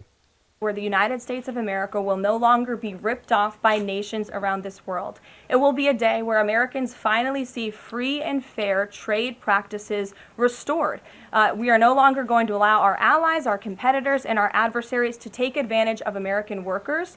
And if you think about your hometown in the state that you grew up, Main Street looks a lot different. See, this is her Main Street thing. Today than it did many years ago, and President Trump Before I was born, but some of the main streets have been restored. I've been to a lot of main streets that are now being restored. But the bottom line is this, that America is got the best military and best economy. How the fuck are we getting taken advantage of? I mean, be honest. Like, how are we fucking the ones that are being screwed over? We are eating other people's resources. We're consuming more than 20% of the resources, the world's resources. And we're the ones being screwed over. It doesn't make any sense, right? And so we have the world reserve currency. We have so many things in our favor in our per capita lifestyle. I mean, it's all in decline, but it's, that's not because we're being ripped off by, these, and, it's American labor is not as good as these foreign labors. These countries where people work 16 hours for $1 a day, and they're desperate to get it. They don't have enough food to eat, as opposed to American entitled workers who are, need so much more, and the labor costs are off the charts. So, like, people go into these other countries and manufacture their shit there because of labor costs. And so you have to tank the economy, and the reason they go to these countries is because their currency is devalued. And so, I'm not an economist, and I know this stuff. I don't have an economic mind, so Jesus fucking Christ. I mean, you can't just say stupid shit and make it, like, speak it into existence, right? They know what tariffs do. It's not like you invented fucking tariffs. You're saying that the other countries are using them to their advantage, and we're going to use them to our advantage, and it's going to raise prices for everybody. The people who are going to benefit are wealthy people, who are Trump's, the people he cares about. To restore America as a manufacturing superpower around the globe. He wants products to be made right here in our great country with great, hardworking American hands that will ultimately result in great, hardworking American hands. It's now going to robots too. I mean, the only way to get around this is robotic. Robots taking the jobs of laborers, and so that's the future. All right, let's go. I want to fast forward to the next part, which gets questions about this, this signal leak. Here's the guy's going to ask her a very, good question here. You can see her face, like the darkness here, all of it, and the hatred and all these things. And it's, it's not justified, because as much as they have a reason to hate the Democrats and the liberals, the reason that all of us can condemn the liberals and the Democrats and the media, they're just as bad, right? Like, saying that you're somehow different than the rest of the people, like these other people, is silly. Like, you're defined by your enemies. If you have enemies and people you hate, they define you because you have a more intense, it's an intimate relationship with somebody, you think about more than you think about your wife or your husband. Or more than you think about Trump, right? Them saying, the guy, the hammer guy saying Donald Trump. The amount of times he says Donald Trump, right? In fact, I had a video. I don't think I have it up. I have to go find it. But, like playing a drinking game. Like, he says Donald Trump like 5 times in the first minute of his story. That's his obsession. He thinks about Trump all the time, meditating on Trump. We have this practice called constant remembrance, where you remember God constantly. And you think about God all the time in every capacity. Everything that you're doing is connected to God. You're thinking about God working through you, and you doing service for God, and everything being from God. And, that's what they do with Donald Trump, or Trump does with Biden. It's just this whole obsession with the negative, with your enemy, thinking about the person you hate more than the people you love, right? If I can, very quickly. In the chat, Pete Hegseth, the defense secretary, details F-18s, Tomahawks, so some of the weapons that were used. He details the timing involved for this, all of which occurred 31 minutes before, as he says, F-18s would launch. The DoD manual details classified information as significant military plans, saying that is secret, that's classified. So what about, there are no methods, there are no sources, but that's not what determines what's classified. So what is it about what Pete Hegseth wrote that makes you say this is not classified? Well, it's not just me saying that, Peter. It's the Secretary of Defense himself who is saying this as well. And he put out a very strong statement earlier today listing all of the things that were not included in that message that he sent to the group. And again, this message, there was no classified information transmitted. There were no war plans discussed. Why did the Atlantic downgrade their allegation about war plans to attack plans? They're now playing word games because they know this was sensationalist spin from a reporter who is well known for doing this. We have said all along no war plans were discussed, no classified material was sent. You have the Secretary of Defense saying that. You have the Director of the CIA, the Director of National Intelligence, the FBI Director, all testifying to that under oath, and they should be trusted with that. They should be trusted? Don't tell us who to trust and not. Like, that's what you say to fucking, like, that's indoctrination shit. I'll determine who the fuck I trust or not, bitch, right? Don't tell me who to trust. I don't trust any of you motherfuckers, right? And so what he's saying is, by definition, it's definitely classified in its war plans. What the fuck, right? And if it was Biden, you would totally say it's war plans. So it's completely you trying to cover your ass, right? But what this is really about, when you go through controversy, you're going to have fuck up in life. You're going to have bad times. You're going to screw up. Bad things are going to happen to you. The undesirable things. It happens to everybody. It's a part of your divine journey. How you deal with these types of things. People look at it in relationships. Like, you want to know how people deal with the good times and deal with the bad times. Because you see people who, teams that celebrate too much and mock the other team too much and rub it in their face. How you deal with success and how you deal with failure it defines your character as a person. And then how you deal with the mundane shit too, right? Because that's part of it. There are these three phases you have: success, failure, and just mundane, punching the clock. Those are all aspects of a person's ability to cope with life. And how you react to these things determines who you are and what your character is, right? And so they had a screw up, and they are failing to deal with it in any reasonable way. And lying to the American people and trying to say it's not classified and everything was good and, there was no problem here, the server is secure, but we fucked up, but we didn't fuck up, right? And Biden fucked us, and he's way worse, and why aren't you talking about our successes? That's not the way you deal with these things. And it's not taking accountability.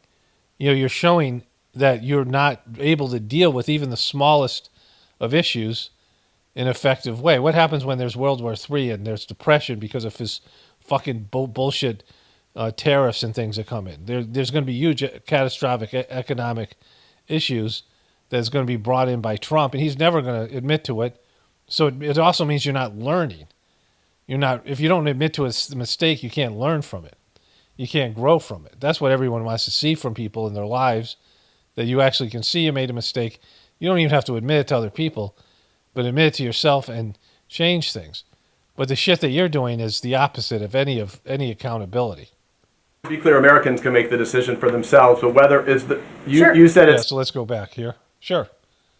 Plans to attack plans. They're now playing word games because they know this was sensationalist spin from a reporter who is well known for doing this. We have said all along no war plans were discussed, no classified material was sent.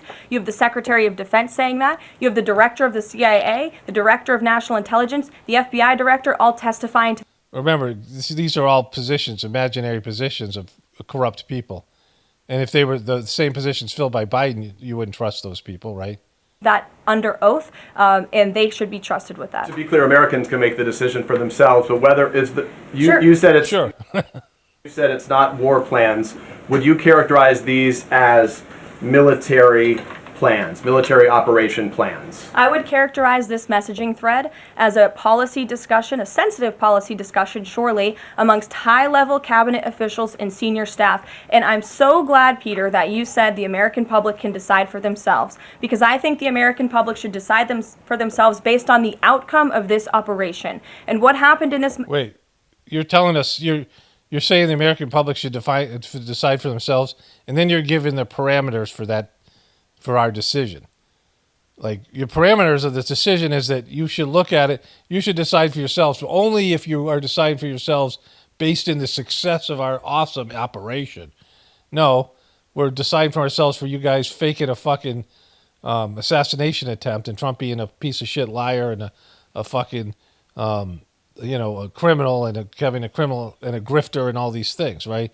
You guys lying about everything, and his failure now as his economic policies and all the rest of the things he's failing at. And that's how I want to decide, right?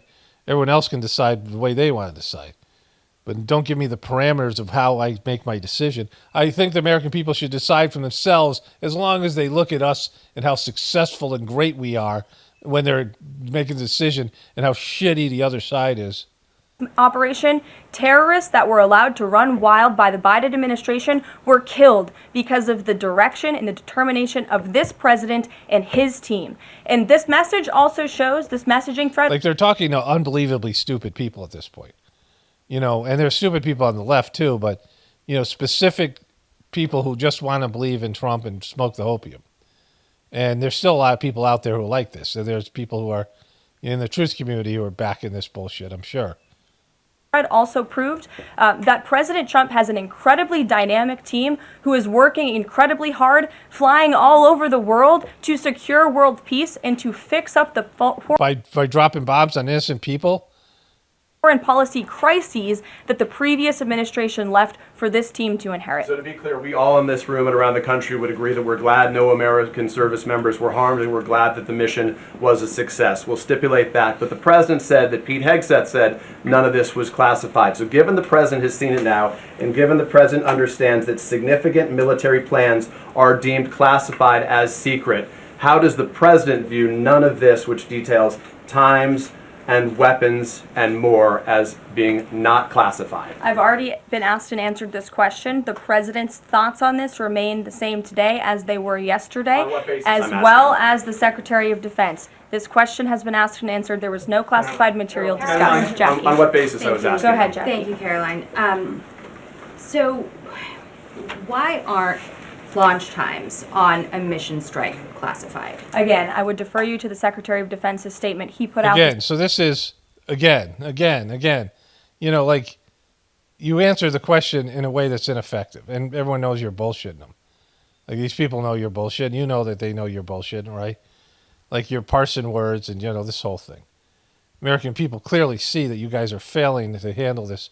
The world is seeing that Trump can't deal with his own his own mistakes. Like, he's not someone you can reason with. Like, he's just going to go do the same thing and try to force everyone to agree it's great. Like, force tariffs down the throats of the American people and these other countries and expect everyone to fall in line, and they're not going to do it. Trump is used to being a spoiled little Lloyd Fauntleroy who, everyone's going, hey, Mr. Trump, hey, Mr. Trump. He's the CEO and the president of his company, and everyone's yes man in him, and all this stuff. Yes, Mr. Trump. Yes, Mr. Trump. Oh, sure, Mr. Trump, right? I said this years ago. That's what Trump's used to. And that's not what the president is. The president's constantly having to grovel and, before the American people and before these, powerful institutions. And then, they get to do their victory laps when they have victories, but when there's failure, they have to eat shit a lot. Trump doesn't like to eat shit, right? He's like, he's allergic to it. This morning. There were various reasons he listed, things that were not included in that messaging thread that were not classified. And again, going back to the American public, do you trust the Secretary of Defense, who was nominated for this role, voted by the United States Senate into this role, who has served in combat, honorably served? No, I don't trust the guy who cheated. He had like 3 kids with his first wife and left her. There's allegations of, neglect and abuse. And his own mom said he was a womanizing piece of shit. Then had a second wife who I think he had 3 kids with, something like that. And while he was married to the second wife and doing things with her, he was impregnating a coworker, and they cheated on both of them with a woman who claimed that he sexually assaulted her while he was going to work drunk. And then he claims he found Jesus, and now he's bombing innocent people in Yemen. So no, I don't trust that motherfucker. I don't care who you're comparing him to. I don't trust the other guy either. I don't trust any of you motherfuckers, but certainly Like, he's least trustworthy in this circumstance because he's the guy who fucked up. So, they've released all the information. Like, the stuff that he released, you're not denying that this was the stuff that was on there. So this guy released the thread, the guy at the Atlantic, and so, of course, I trust that over what you guys bullshit you guys are saying, because you guys are just trying to say, oh, it wasn't that bad, or this isn't classified. You're not, admitting that this was a fucking catastrophic fuck up, and that you're willing to take some sort of accountability, which means firing people and apologizing to the military, the American people, for your neglect. I mean, this is what you have to do. I don't give a shit if you apologize. You don't owe me an apology. But in terms of the protocol and the rhetoric that you guys believe in, and the military people that have faith in you, that voted for you, and this is the way you fucking handle it. Like, these soldiers said if they did this, they would be court-martialed. So an ordinary soldier would be held accountable, but not these fucking assholes. These morons who should have never been confirmed because they're all Trump people. They believe they're cult members of the cult of Trump, right? Our nation in uniform, or do you trust Jeffrey Goldberg, who is a registered Democrat and an anti-Trump sensationalist? There's nothing to trust about him. He's releasing he's released all the shit that was said. Like, what his experience of it was or whatever. There's no trust. You guys included him in the chat. He got access to information. Now he's released the information. He is literally the messenger, right? Whatever he is as a person is no relevance to this particular story because you gave him the story. It's 100% on you and not at all on him, right? Reporter. This president and this national security team are putting our national security and the American people first. We are restoring American strength around the world, and the results of this operation speak for themselves. Putting aside Jeffrey Goldberg, though, just for putting aside Jeffrey Goldberg. For American service members who are going to have to carry out these missions in the future, what I guess the message that's coming from the response to all this that we're hearing is that nothing sensitive happened, and I guess the logical conclusion of that is that if these messages had gone out publicly prior to the launch, that wouldn't have been a risk to service members. I don't know that they're comfortable with that. So can you explain, had these messages been published, would the plans have moved forward? Would the launch have still taken off? What I can tell you is that the president, as the commander-in-chief of our United States Armed Forces, and Secretary Pete Hegseth, who is an incredible man and a warfighter himself, take the lives of our American service members with the utmost responsibility. That's just fucking words. Well, it's like this fucking rhetoric that people get. Like, it's just the same shit that he talked about Biden. Biden would say, trust my word as a Biden. No one gives a shit about that stuff. You're fucking lying piece of shit, power-hungry, murderous motherfuckers, right? Dropping bombs on innocent people to send a message. Fuck you guys, right? Like, don't hold this thing like you guys are some kind of higher developed souls and, people of integrity. Jesus fucking Christ. They would never do anything intentionally to put But unintentionally, but they're real big fuck ups. So they might kill the American people and soldiers because they're fuck ups. So they wouldn't do it intentionally, but they're really incompetent. They're always tripping on their dicks. Lives at risk. And again, they are working hard on that every single day, and they're working hard on it every day. And then once in a while, there's going to be a screw up, and don't hold them accountable for it. They're just not the most competent of people. Protecting our service members while also restoring peace throughout this globe. It's something the previous administration has... just this doe-eyed fucking up with people, just cult member just getting up there and reciting this bullshit. Like, it's always there, but it's worse now. What they're doing is worse because it's even, it's embarrassing. Like, the whole thing, their presentation. You can't talk to people like this, right?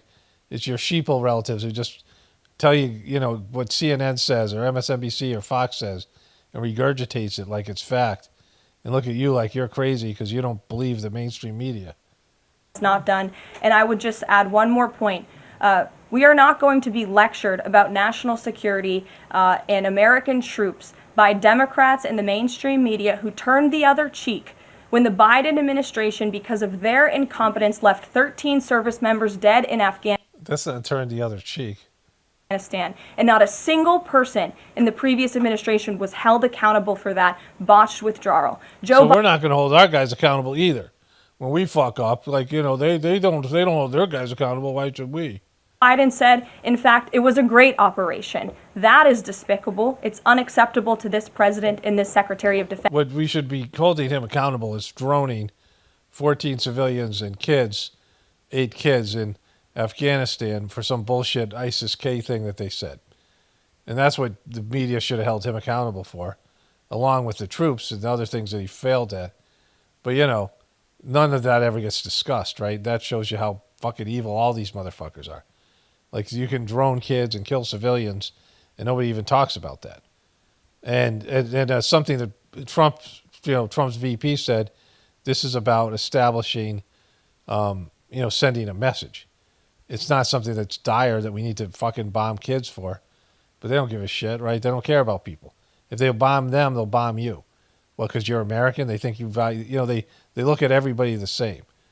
They look at the people that have leverage and the people who have power, and the majority of people who don't, and the majority of people that don't are, they're fucking NPCs, that extras in a Star Trek TV show or movie that can be taken off the board, written out of the script because they have no bearing on anything, right? And that's how they look at you as an NPC. Defense. The National Security Advisor has taken responsibility for this inadvertent number being He did. Inadvertent number? Added to the messaging thread. But above all, we take the lives of our troops, safety, security, prosperity around the globe with the utmost seriousness. Goldberg's intentions, do you believe Jennifer, that he would release that to embarrass the administration ahead of the worldwide threats? This is all that bumper sticker talk that, like, the internet has just said, we're tired of this bullshit. Tired of you guys just saying words that, like, fucking making pledges and making proclamations that mean nothing, right? Fucking. Go ahead. Given what you've said about the president's trust in his national security team, can you say definitively that no one will lose their jobs? No one will lose their job at all because of this signal situation. What I can say definitively is what I just spoke to the president about, and he continues to have confidence in his national security team. One more. Can I ask one more, Karen? On the targets in Yemen on March 15th, can you say were 100% of the targets that were planned for March 15th, were they all destroyed? Because that would be an indication if some of them were moved or they were not all hit, that maybe perhaps some of the enemies were able to get some of the information in that signals channel. What I can say about the operation is what the Department of Defense has put out there. I would refer to them for any further operational details. But there have been more than 100 strikes conducted against Houthi targets, and they have hit key Houthi leaders, air defense systems, command and control nodes, headquarters, weapons manufacturing and storage facilities, and these operations will continue until the freedom of navigation in our seas is restored and U.S. shipping can safely transmit without the fear of attack. And again, we believe that this has been a very successful operation thus far, and it will continue until this administration feels it no longer has to, and these terrorists have been taken out, which again is something the previous administration should have done, but they didn't, and now we've been... They didn't. Who was that previous administration you talk about? Was it Trump won? Is it Trump one that sucked? Or Biden won? Inherited this crisis. Stephen. Thank you, Caroline. I'd like to clarify something about the investigation and also ask about some conservative commentary. On the investigation, Mike Waltz said last night that he had spoken to Elon Musk about figuring out how Jeffrey Goldberg's number got in his phone. You mentioned the NSC and the White House counsel's office investigating. Can you just clarify who is investigating, who's leading that, and also Dave Portnoy, who endorsed President Trump, said today that he thinks that Mike Waltz should leave. Could you respond to that? Sure. Great respect for Dave Portnoy. Love Dave. Shout out to Dave Portnoy.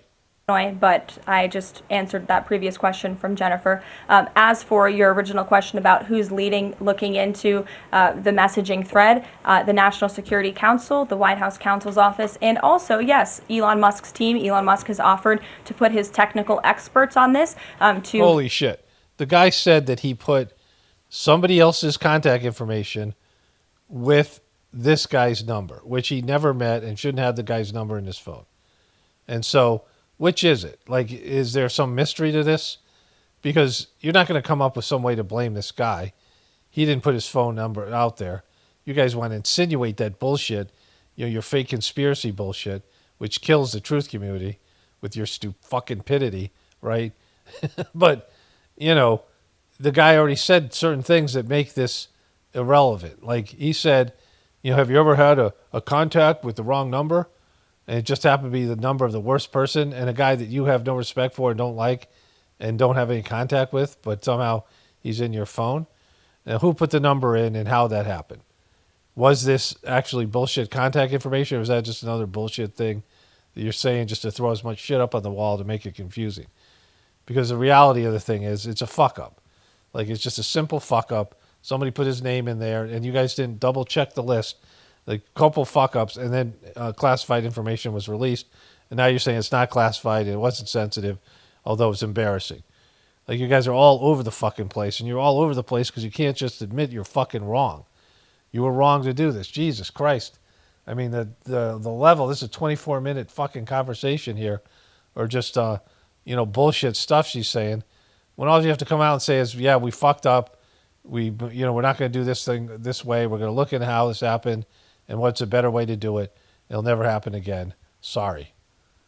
Figure out how this number was inadvertently added to the chat. Again, to take responsibility and ensure this can never happen again. But is it his fault? I thought it was the reporter's fault. I have two questions. One on a follow-up on something you just said. But since we have these messages released, and you said that the president has now personally reviewed them, at the chat at one point, Pete Hegseth wrote 14-15 strike drones on target, and in all caps he said, "This is when the first bombs will definitely drop." Does the president feel that he was misled by his national security advisors, whoever it was that told him there was no classified information in there, now that he's seen these messages? I've now been asked and answered this question 3 times by the both of you, and I've given you my answer. The president feels the same today as he did yesterday. Okay. Philip. And on my follow-up on what you had just said. Go ahead, Philip. Caitlin, I'm not taking your follow-up. I'm not taking your follow-up, Caitlin. Fuck you, Caitlin. Fuck you and your follow-up. A follow-up on something you just said, though, Caroline. That's Caitlin, regarding I'm not Jeffrey taking Goldsberg. your follow-up. Philip, go ahead. I have called on Thank you. The Vice President seemed to express some frustration that Europe wasn't doing more to police waterways in their backyard, noting in that signal thread that 40% of European trade goes through the Suez Canal. Does the President share that opinion and frustration? And then going forward, should the Europeans be responsible for policing that waterway? Well, the president was asked this question yesterday by the pool in the cabinet room, and he answered this question. He said yes, he believes that Europe has been, as the vice president put it, freeloading on the backs of American taxpayers and on the... This rhetoric where and I don't like Europe, and, I like Canada. I don't dislike Europeans, although, from my experience of them, this is just my limited experience, and there's some great people. I'm talking about going to gatherings in India where there are people from Europe and all over the place. And there are some countries that there was a lot more drama from, a lot of entitlement that I saw. France was one of the main ones. There was some debate. There were some Italian people that, they were speaking Italian, but there was a lot of arguing. I was at this one gathering, and the Europeans were just being horrible. And I don't know if all of them were, just they were grouped together. And I was grouped with them because, we're white, whatever. We're all, they link America and Europe together as far as, Indians are concerned. And we traveled together as foreigners, to this school that there was a gathering. But, the Danish people that I know, a lot of the European people are just wonderful. The individual people I know. But, Europe is Europe and, Canada's Canada. But they're American allies, and Americans are dicks. Like, we're just, aggressive and ignorant and USA, that kind of shit. And people are sick of it. Of course they are. It's like if the same team won all the time, they're sick of Americans' deal that we get. They come over here and they see that our lifestyle and our grocery stores and some of the things that we have, and, the wealth that's in the middle class that they don't have, and the freedom, the so-called freedoms, we don't really have freedoms. Freedom is an illusion. But, our ability to express ourselves, and, we don't have the same kind of, heaviness in our culture and our rituals, and, in terms of our elders and our families, and so much, this enmeshment that people have. People come to America and they see that the privileges that we have. and how dickish we are about it, entitled. And Trump is, he's just saying a big fuck you to everybody, saying, no, we're not getting a good enough deal now. And everybody looks at it like, you guys got the best deal, right? There are some countries that can make an argument, smaller countries, that are better in some ways, in some subtle ways. But they look at, Americans having the best deal. And Trump saying, you guys aren't going to screw us over anymore. And then his inability to change set and be reasonable, and his bullying tendencies. And, that does not bode well, because he's weakening our position with our allies in a time where everyone's getting ready to fucking torpedo America. And, there's going to be big changes coming. And then you have the powers that be, the people in control of the global economy. And America's slated to, they can't support America anymore. They're going to change your lifestyle. They've already announced this publicly, right? And so, it's the cluelessness here, pushing for something they already want to do. It's like they want to fire America, and Trump's like, hey, fuck you guys, coming into work drunk and shit, right? Like he's Pete Hegseth or something. Off the backs of the United States of America, and he wants to ensure that Europe pays their fair share. Back here a little bit. Answered this question. He said yes. He believes that Europe has been, as the vice president put it, freeloading on the backs of American taxpayers and off the backs of the United States of America. But not Israel. Fucking Israel's one of the worst. We're paying we're literally supporting Israel with getting nothing back, right? Amongst other whatever it is, right? Like he's given Israel even more. It's willing to take over Gaza and commit to things, nation building and shit. And he wants to ensure that Europe pays their fair share. He's always been very honest and upfront about that. And I think the vice president shares those concerns with him as well. Sure.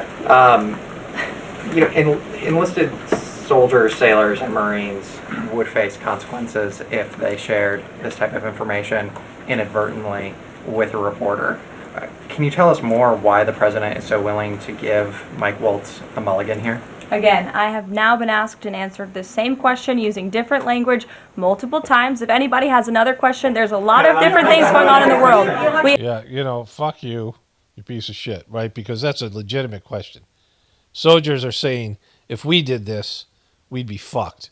And so they're going to lose confidence. They're going to hate these fucking guys. These guys are better than us, that they're, there should be more accountable. And Trump is the commander-in-chief. If you're asking your soldiers to do one thing and you're holding yourself to a different standard, that always goes shitty.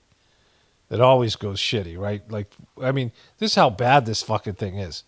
They don't feel like they even, it's like beneath her to even answer these questions. It's a legitimate fucking fuck up, but fuck you guys. We're so great. You guys are so low and beneath us. You don't even deserve an answer, right? It's just, why even have this thing? Everything they do is making this thing worse. And you know what? The story's dying anyway. Even with it, the story is fucking dying because it's what I said before. There's no accountability. There's no accountability now. They can do whatever the fuck they want, and there's nothing that anybody can do to stop them. And if they do something to stop them, they'll just find another way to get around it. And he's going to run this motherfucking country in the ground because that's his assignment. It's divine will, and the people that control him and handle it also want America to tank, right? Because America is no longer, America's fucked. They're over America. They're done with America, right? We have tariffs possibly being implemented later today. The president is going to talk about that at 4 o'clock this afternoon. Sure. Okay, thank you for taking my question. I wanted to first and foremost thank the administration for the election integrity executive order because so many journalists for 4 years were banned from talking about this very subject. So thank you to the administration. This is a great moment here. That. My question is, yesterday President Trump, when signing the order, said that there is more to come when it comes to election integrity. Would that include same-day voting and Who gives a shit about this, right?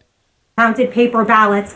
And why are Democrats so against election integrity measures? Why do those Democrats suck so bad?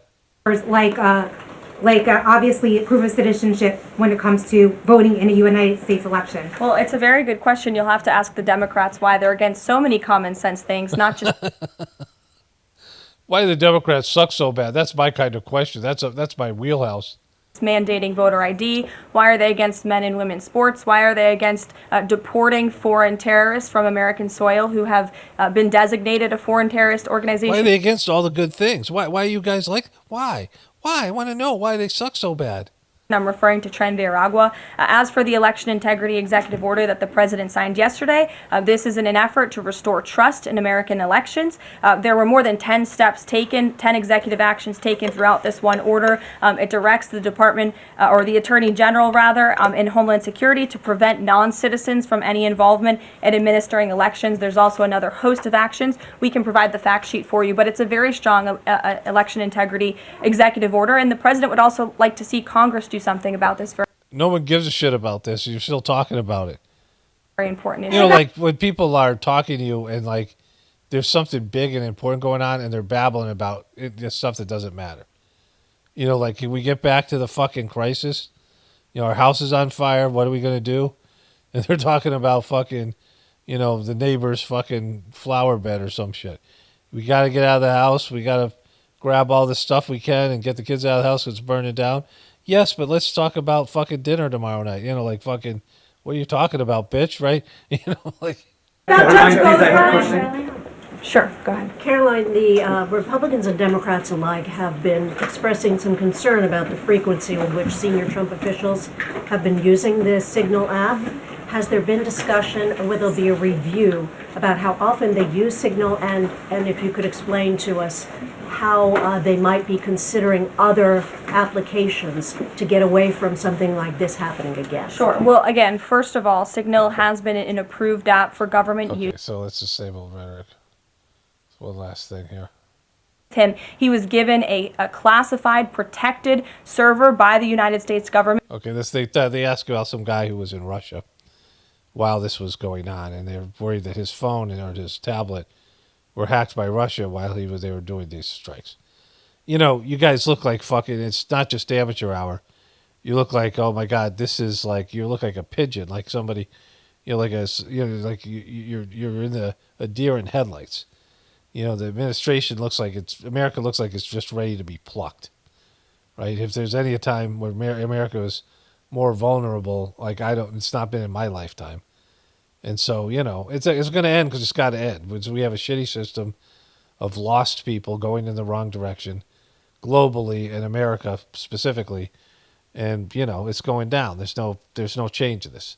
The evidence should be overwhelming, but people just don't want to. You know, there's still hope. The hope is there, but it's not in saving America. The hope is there in your being able to adapt to a changing times, being able to live through the apocalypse, be a pocket of the future, and do better on the other side. Okay, so I just ate lunch. I normally would end the video where I just end, with it's just the fake Christian Barbie truther was enough. Barbie, fake Christian Barbie. That would be enough, but the Trump thing needs to be included here. And I meant to include this as well. This is this dude. Out came something that doesn't look like war plans. And as a matter of fact, they even changed the title to attack plans because they know it's not war plans. Okay, Skippy. Wait, what's wrong? So, here's the thing. MSNBC and CNN, when I turned it was just turning new when I ate lunch. Oftentimes I eat lunch and it's all commercial time. And there's this kind of thing going on between LeBron and Stephen A., which hopefully I'll get to cover. Kind of funny. Some of this other stuff. Got a bunch of things, random things I want to get to that I haven't been able to get to because of the latest, debacles. Particularly this one. So they were saying on MSNBC and CNN, who did cover this first, after Morning Joe punted and covered the opening day, right? But they were both saying, what I was just saying about the soldier stuff, that soldiers would be court-martialed, and that's coming up. And they're bringing former military and all these people. And Trump can say they're not Trumpers or whatever, but they're bringing soldiers in and military people saying that they would be court-martialed, and this is a big problem. The question that was asked to her at the end of that, debacle there. The other thing that they're saying is everybody's saying this is classified war plans, that, you know, they're just parsing words, which of course it is. And so that's a big deal, which we'll get into. I want to get to the Trump thing before I have this thing to say about all this, but let's just watch this. But it's a big deal that they're trying to finger fuck the American people and the media, and everybody kind of, you know, for the most part knows it. And they only have their base. Nobody who's not their base is going to be on their side. Like, this is an obvious screw up. Everyone else, they might not care about it, but they're not going to side with Trump. And so the only thing that can happen here is they lose more of their base, which I know they don't give a shit about because they're not running for president again, and he's going to do his shit anyway, whether he's popular or not. There's no units, no locations, no routes, no flight paths, no sources, no methods, no classified information. No accountability. Okay, so that's his thing there. You know, these we need to hear it from these bozos because we get it. Okay, so then there's this here. That has been taken from us by people sitting behind this desk or another desk that's not quite as nice, but they have their choice of 7, as you know. And I pick the best one. I always get the best. We're going to charge countries for doing business in our country and taking our jobs, taking our wealth, taking a lot of things that they've been taking over the years. They've taken so much out of our country. They've taken so much. We've got nothing. We're impoverished and we have the shittiest lifestyle, and they're just taking advantage. Like, it's just stupid shit, right? Like, it's not how other people see it.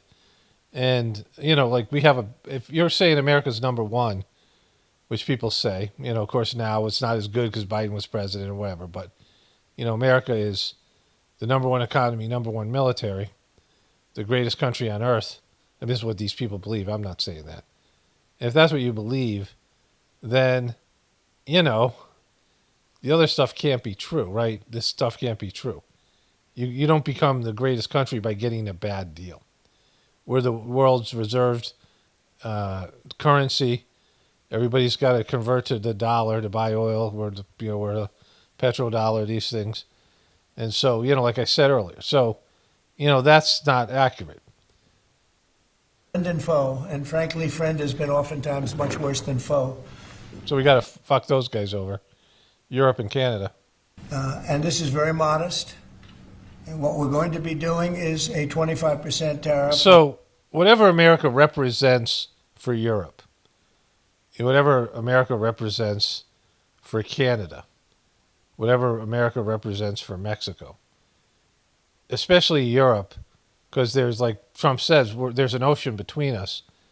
They can look to get a better deal. What if they cut a deal with Russia?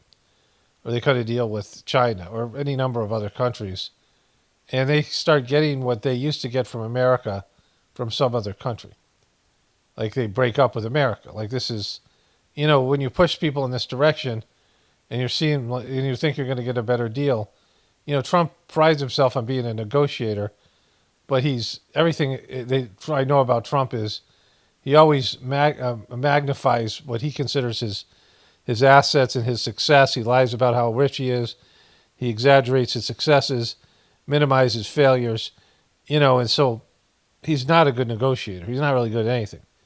And whatever he's a little bit good at, or, you know, he's better at, they were dealing with a certain level of person. You know, when he was negotiating with vendors who have no recourse but to make a deal with Trump or lose all their money if they're going to go into a legal battle, and he just says, fuck you, I'm not going to honor my deal, and he then renegotiates the deal, that works with vendors but not with other countries that aren't as desperate. And so, you know, I mean, but more importantly, this is just going to drive up American prices, like, almost immediately. And as soon as this stuff goes in, it's already happening. I know this for a fact. Businesses are charging more money. I mean, this is, you know, it's going to happen. Of course it is. The tariffs are going to increase prices in America. It's going to encourage inflation. On all cars that are not made in the United States. If they're made in the United States, there's absolutely no tariff. We start off with a 2.5% base, which is what we were at, and we go to 25%. And basically, as you know, and as you've been saying... So the countries are going to put tariffs on American cars. Plus, these cars are often made internationally.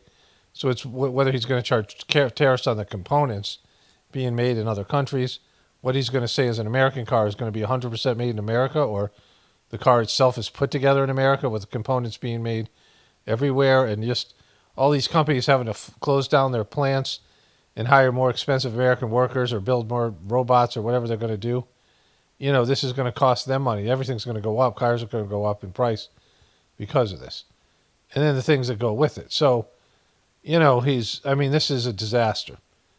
And it's, you know, like I said, by the time this would actually pay off, he wouldn't even be in office. Like, to create more manufacturing in America, you have to inflate the American dollar. And so that, you know, the amount of money that you're paying Americans aren't going to work for the low amount of money that these foreign, you know, people will work for. People in other countries, because we're not desperate. We don't have to. Like, that works beneath us.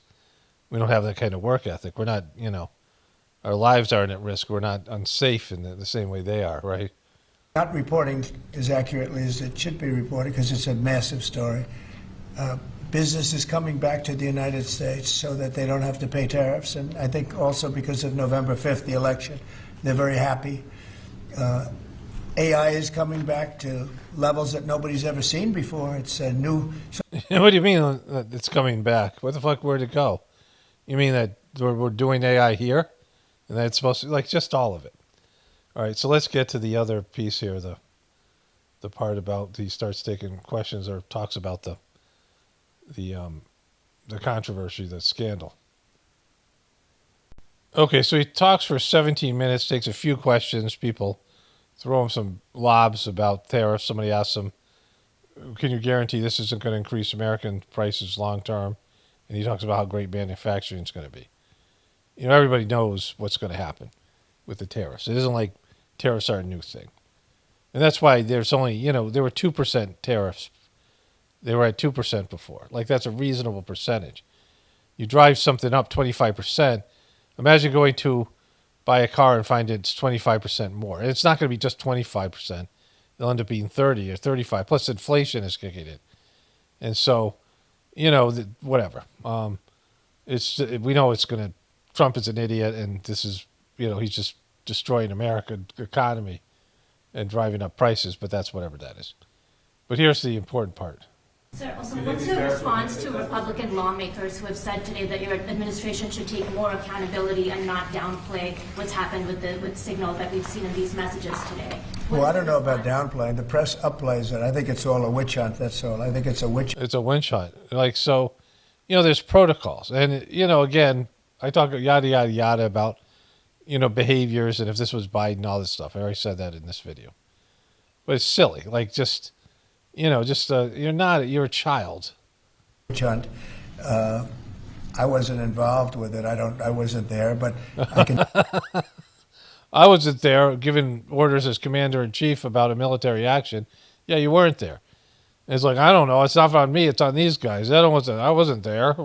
Don't ask me. I wouldn't have nothing to do with it. I got an alibi. I can tell you the result is unbelievable because the Houthis are looking to do something. They want to know, how do we stop? Can we have peace? The Houthis want peace because they're getting the hell knocked out of them. It's been very... And so how many civilians have you killed? Fuck. You murderous fuck. How many kids have you bombed? Very, very strong. The Houthis are dying for peace. They don't want this. And they're bad. Look, they were knocking ships out of the ocean. You know, we had... In the Suez Canal, they only have about 20% of the ships going through. They have to go through a different way, which takes weeks of travel. And that really affects commerce. But the Houthis have been hit hard, and they want to negotiate peace. But I don't think they're quite... Nothing classified was shared? Say it? Do you still believe nothing classified was shared? Well, that's what I've heard. I don't know. I'm not sure. You'll have to ask the various... That's what I've heard. It's your job to find the fuck out, right? You're commander-in-chief and you're in charge of this. And you're the one who's going to have to ask for a head I don't know. That's what I've heard. That's what they're telling me. I don't know. Fuck it. It's not my job. I'll fuck. There's people involved. I really don't know. I can only tell you this. You know, you don't want to talk about it. The Houthis have been horrible to the world. What they've done. Houthis are the worst. Of people, and knocked down a lot of ships and planes and anything else. You know, it's not just the ships. And they have been hit. They have been hit harder than they've ever been hit. And they want us to stop so badly. And they've got to stop. They've got to say no mas. But I can. But not in Houthi, not in Spanish. Wherever the Houthis talk language, I don't think they speak Spanish. But when they say no mas, we'll listen to them. Only say that the attacks. It's attacks every day, every night. It's not just the one. You're talking about one. The attacks have been. Yeah, we've leaked a lot of other classified shit too. You wouldn't even know. You wouldn't even believe who was on those signal chats, right? Successful, even beyond our wildest expectations. We've hit them very hard, very successfully, and we're going to do it for a long time. We're going to keep it going for a long time. Senate Republicans have said that they have formally asked the administration for an Inspector General report on the signal issue. Will you agree Gulf of America up here? to that? It doesn't bother me. I don't know. I want to find if there's any mistake or if a signal doesn't work. It could be that signal is not very good. It's a company. Okay, if this was not whatever signal is or isn't, again, a third-party app. That's an issue, right? It's being able to understand problems. Where is the problem? The problem is somebody put somebody into the group that didn't belong, and didn't double check. There's no one there to double check. There's no details. There's no, there's no security, operational security, right?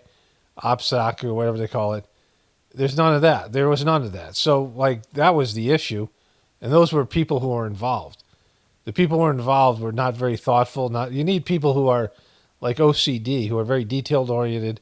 I'm not one of those people. So you have to value those people when details are important, when security is important, right? And, when I have to do these types of things, I have to shift into another gear, and it's very draining for me, because of me being dyslexic or just being sort of a slacker or whatever it is. I have to be hyper-focused, just the kind of whatever, to the way I'm constructed.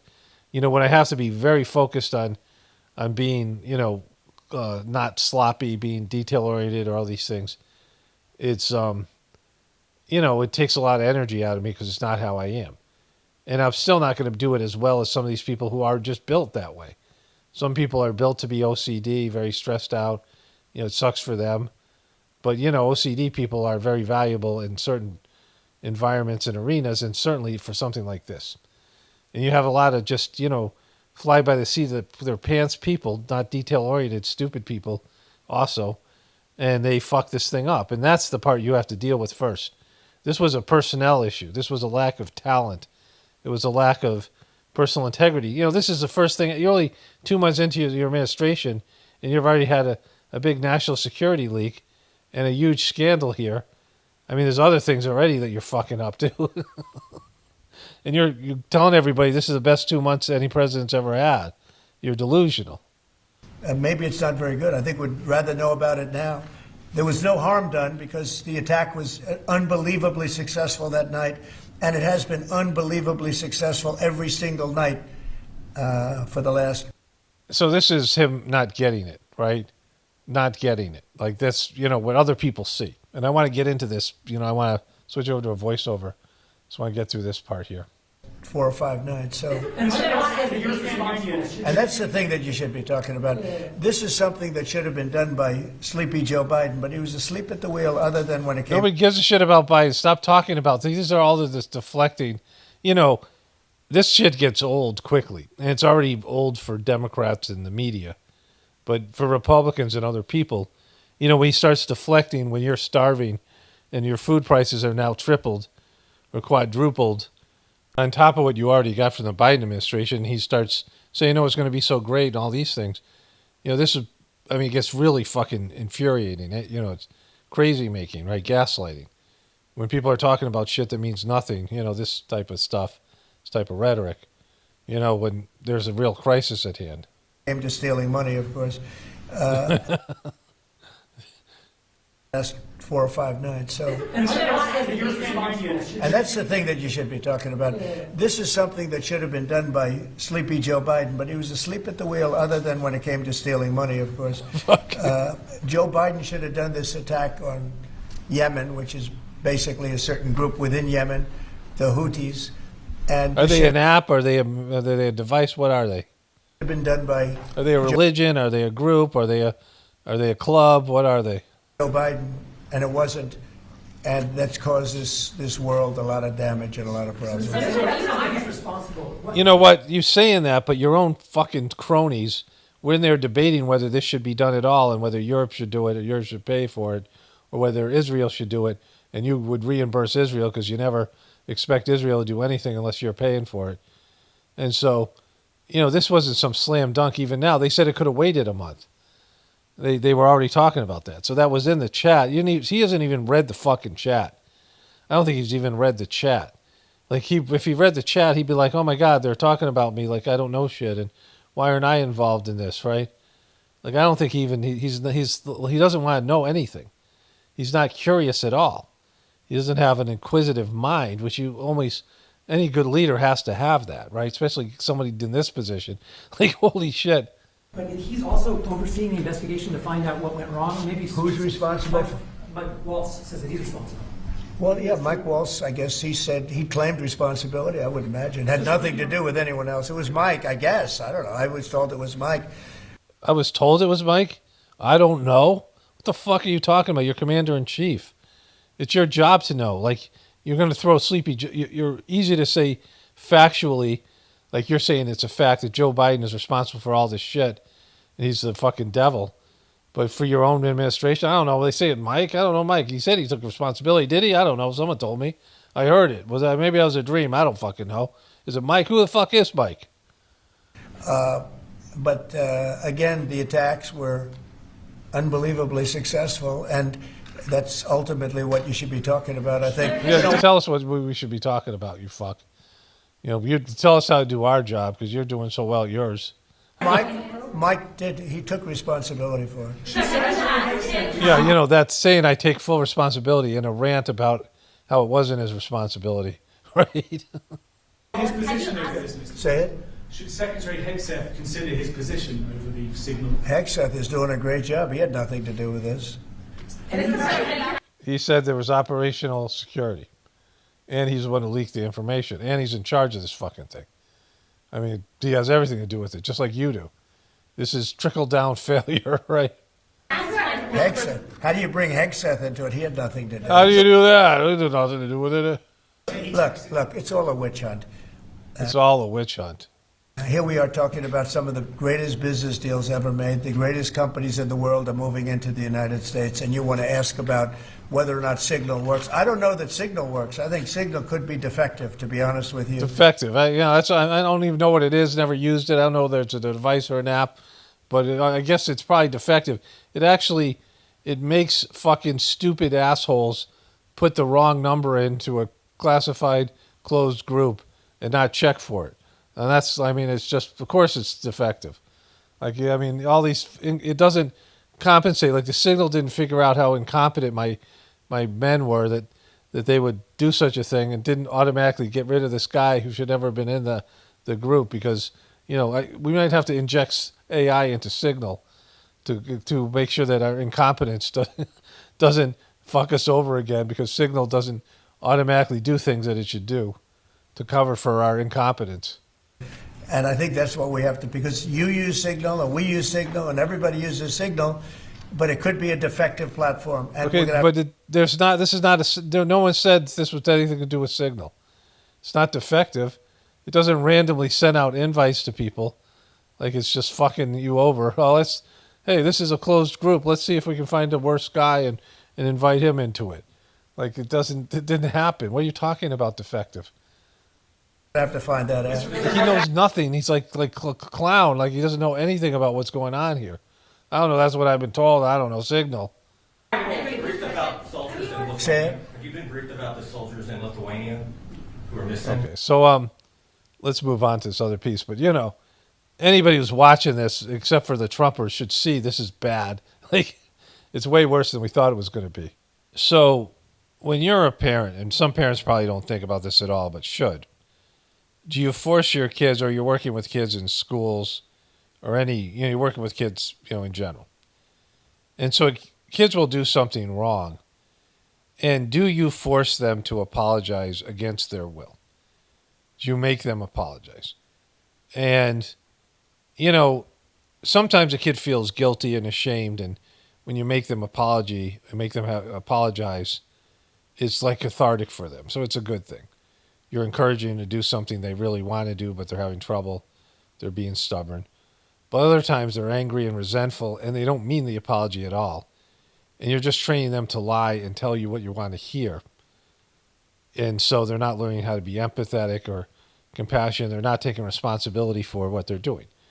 And so it's really kind of tricky debate. Like, you want to train them to do the right thing, but is force the best way to do it, and how you go about it, and all these things? Because at the very least, an apology should be sincere. But there's also the act of apologizing. It's like somebody saves your life and you go, thanks, right? But is that equivalent? Saying thank you to somebody, or, it's nice to be polite. I'm not saying don't learn manners, but are you really grateful when you say thank you to somebody and they say you're welcome, right? And so, if somebody does something horrible, is an apology enough to make up for it, right? And does the apology guarantee that the person's never going to do it again and is changed in some way and is taking responsibility? So there's a lot of things here. Some of the things are just things that people say or do. Like, I take full responsibility, but don't mean those things, right? The other piece to this is some of this is like an intervention, because Trump doesn't have to necessarily fire somebody. And that's what they've learned. And they've learned if you just wait things out, the thing will disappear. And so they're gaming the system. But someone should be fired for this, because like I said, if this was soldiers who are talking online and they leak this level of information ahead of time, they'd be in jail. Like, they know they'd be in jail. Like, they're told they're going to go to jail. And so to have these bozos who are supposed to be, above them in some way and held to a higher standard get away with this, Trump's failing because he doesn't know anything about the military. He doesn't have a military mind. Trump doesn't have, any kind of military accountability. And he just does what's best for Trump. He's always bending the rules. He's not a person who believes in laws and rules. He's trying to change those laws and rules even as we speak. He's pushing against laws and rules. Like, he's not like a good soldier who obeys rules and laws and, who wants to be a law-abiding citizen. He's always trying to, skirt the laws. He has a problem with an authority. So he's actually a horrible person to be in the military. And he's also a horrible person to be commander-in-chief. Because when you're in the military, everything is very rigid and there's no wiggle room for, let's just give him a slap on the wrist. There's none of that shit, especially when it's out in front of the public eye. Everything's got to be done by the book. They have this code of conduct, and all has to be, rules of engagement. It all has to be followed because it just has to be. And, when they get out there, because soldiers can just go apeshit, start murdering civilians and doing bad shit, which happens in war. And so when that shit's made public, they have to hold everybody who's involved in any kind of abuse, any kind of, where they go off the farm and they've trained to be killers and they're all fucked up and, they supply them with drugs and alcohol and things and, they're traumatized and have PTSD and they freak out and they wail on some civilians and then they get caught and then the next thing you know, they're all, being punished for it, right? I mean, remember what they were doing to those prisoners with the bags on the head and dressing up naked and all that shit they were doing in those, prisons in Iraq, all that stuff that happened, those scandals that came out. The photos were horrific. And if the photos didn't come out, they would have got away with it. But when they do come out, they have to hold these people accountable. They just have to. But they didn't hold Donald Rumsfeld and Dick Cheney accountable. And that drives soldiers nuts, right? It kills the morale. But, this is where Trump doesn't have real relationships with Republican leadership, with people in the military. He doesn't respect these organizations. He thinks he does it better than all of them. And he doesn't have people in the media that are going to come to him. I don't know what Tucker Carlson's saying about this, but somebody like Tucker Carlson coming and saying, hey, you got to fire these guys. You have to have an intervention, right? It's like, remember the Goodfellas where Joe Pesci and Robert De Niro go to Ray Liotta and say, he's living with this other girl and he's not going home to his wife, and his wife's going to all the other wives of these gangsters and causing problems. And they're like, you're a man and we're not going to tell you what to do, but we can't have this. The two of them get talking, you can't have this, right? They start talking, and next thing you know, my wife's pissed at me, and all this stuff.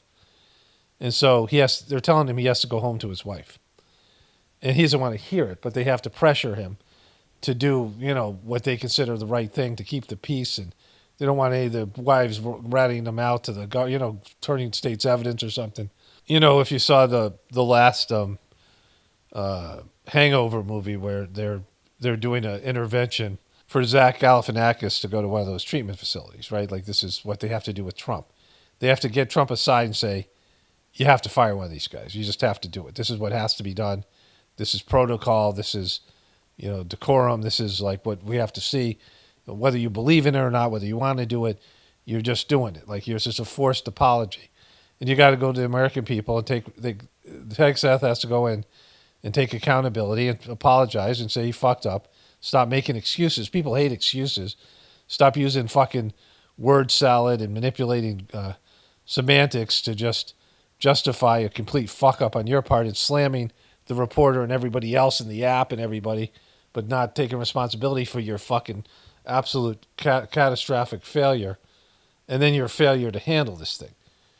Show everyone you get it, that we can work with you, that we can talk to you, and we can, you can do. Again, this is going back to what I used to love about Trump is that he wasn't acting presidential, and it drove the media nuts, and it drove they're all fakers. They're not really presidential, but they act presidential. There's this, this standard of behavior and of the way that they interact and social, social rules and things. And Trump wasn't following any of them, right? And it used to be funny. And so, but now it's, it's annoying. It's run its course, and Trump just sucks so bad. He's fucked up too much to be funny. I mean, a little chuckle here or there, but mostly it's just, he sucks so bad, and you can't watch the same sucky show and movie every day and laugh at it. At some point, you just, you can make fun of it still just so much, and you can laugh at it so much.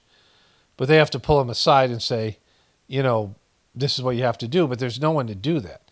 He has a bunch of yes men, and they have all these people that are, they're a part of this fucking cult, and no one's going to tell the cult leader things he doesn't want to hear and pressure him to do the things he needs to do. And he's completely oblivious to what's going on because he's not curious. He just likes to be president, but he doesn't like the work of being president. So he's just, outsourcing all of his responsibilities. And he wasn't even in the fucking room. I wasn't there. Hey, I don't know. This is what they're telling me. He doesn't know shit. And he doesn't want to know shit. Oh, don't make me do it. It's just, it's like he's being put upon to do his fucking job, right? I mean, God knows if he's actually using those drugs like that guy said, and he doesn't wake up till noon because he's taking all kinds of stimulants and uppers and downers and things and all that stuff. But, this shows you how fucked we are right now because, what should happen is both those guys should probably resign. But at the very least, Walsh should resign and Hegseth should eat shit. And then they can move on and just don't do something like this again.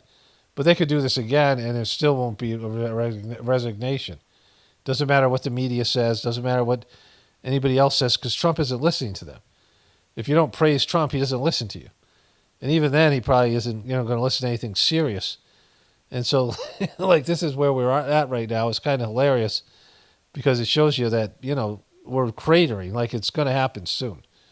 It's going to happen. Some bad shit's going to go down in the next few years.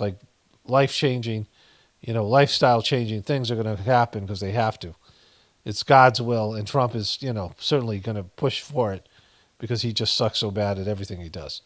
And not that Biden and the Democrats are good or great or better, because they led to Trump. They're all part of the same incompetence, sliding this down this slippery fucking slope of incompetence and just, willful ignorance and lack of any kind of, higher developed qualities and integrity and any of these other things that a great person would need. The lack of greatness You can't make America great again if you don't have great people to do it, and they don't have them.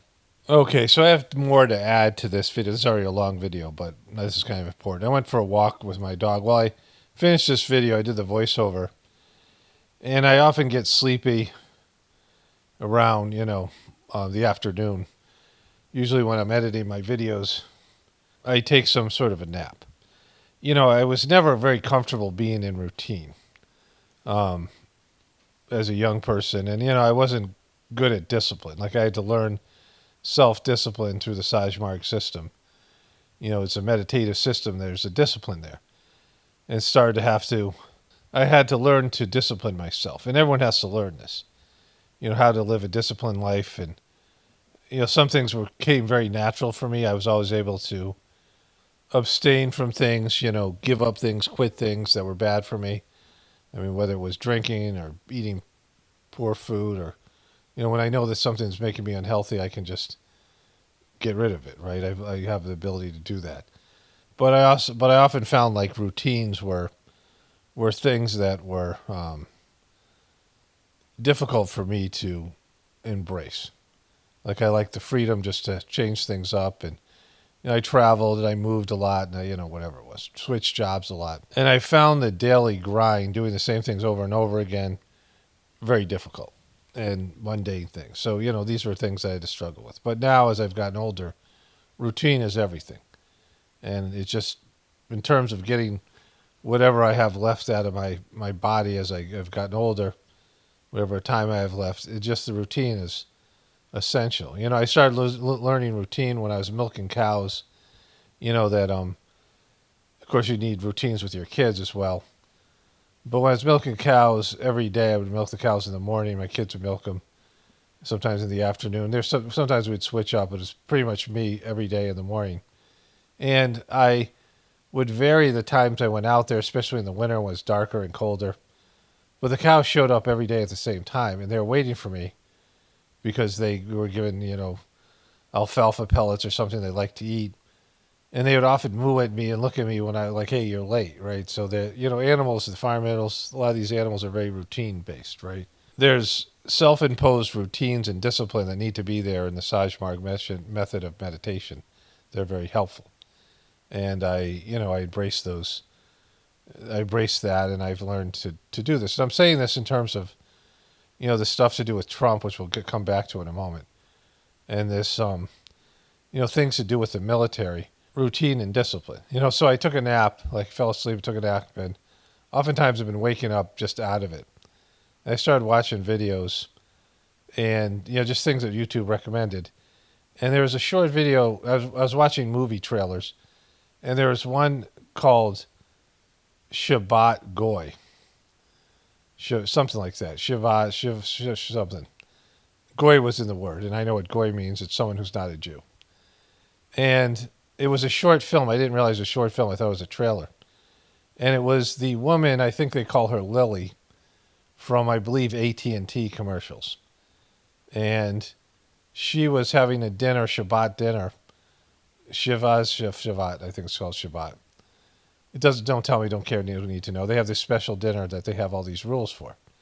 And they were, pressuring her to have kids. She was getting married. And there are children running around, and she realized something bad has happened. And she gets up, and there's a black dildo on the floor, and it's vibrating and making a big deal. And, I'm just out of it. I'm like, what the hell's going on? Why am I watching, this thing? And she puts it in a box and puts a bowl of goldfish over it, and her prospective in-laws and everybody are having this dinner, and she starts running down the street, and you see all kinds of Jewish people, and she finally sees a black guy who she assumes isn't Jewish, and she runs, and the guy's running away from her because she's running after him, and she needs the guy, because he's goy, he's not Jewish, to come and turn off the dildo. And I didn't realize this. I kind of knew about this stuff, these rules that they have, silly rules, right? I've been watching, there was the, movie Heretic, and somewhere along the line there was a girl who's used to be Mormon, and she's talking about the movie. A video was recommended by YouTube, and another video of hers where she's talking about the Mormon Bible, whatever it's called. You know, and I watched a little bit of the play. My wife and I were at that play. She got free tickets or something. The Mormon play that was mocking Mormon by the guys who do South Park. And it was singing. We laughed. It sucked. But I also talked to some ex-Mormons when I lived out west. And there's a lot of fucked up things in that religion that are like unbelievable. But, you know, I've been listening to this stuff just because, you know, it came up and it's just been there. So, like, this stuff's going on. Sort of as a backstory. And so the Jewish girl gets a black guy to come back to her, you know, whatever, her bedroom and turn off the dildo, and another woman comes in, and then the mother-in-law comes in, you know, and it's like this big thing just because of some stupid fucking rule that you can't turn things on and off on your own, right? So I'm like sitting there for like half an hour just watching weird shit, you know, just trailers and stuff. And I finally get up and I'm going to do my bath now, my cold bath that I do between, you know, usually around 3:00. And, you know, I have to edit this video. I mean, I'm done with the video. I just have to put it together, the clips. And, you know, I take the dogs for a walk and I do these exercises. And I remember that I was going to say something else. And so, you know, all this stuff has something to do with what I'm about to say. The discipline, these things are all going in my journey series as well. And so the first part is, you know, Trump isn't going to do what he needs to do here in terms of telling these guys that they have to resign. And I don't think he's going to do it because he doesn't follow the old rules. Like, he thinks he does things better. And he doesn't know about things. He's not curious about things. He's not looking to do things the way that they used to be done. As a politician, he's trying to come in there as a businessman and show everyone he knows more than every other president and every other politician before him, because he's, you know, thinks he's himself as the best in these other things, right? So Trump, who used to have handlers that learned to work with him, that also were a part of the old school Republicans and the old school politicians, he doesn't have those people anymore. And what he needs someone to do is to call him aside and tell him why it's going to be better for him, and how, you know, firing with these guys, making them resign is, you know, part of his greatness. They have to convince him of that, right? You know, what's in it for him, not just because this is what has to be done to, you know, keep morale up in the military and all these things. He's not going to listen to any of that shit, because he's not going to sit down and have someone tell him things that he doesn't know already, because he's already, you know, he knows everything. He's one of those guys, right? And the thing is that, you know, I watched a few other news clips and they were talking about all these things and, you know, what should happen. And it's all Democrats for the most part. Some Republicans, you know, are showing mild criticism, but it's just not enough to move the needle. And people just don't give a shit anymore because everything's falling apart and, you know, whatever it is. And, you know, I mean, in the big scheme of things, he's going to, you know, Trump is going to take the system down, but if he doesn't do it, someone else will. Because it has to be done. It's God's will. And the controllers have no choice, because America can't do what it's doing. We can't burn through resources like we're burning through resources, right?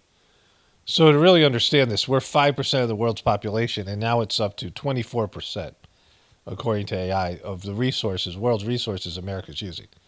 You think they're going to let that go forever when there's, you know, they're not. They can't. You know, it's a problem.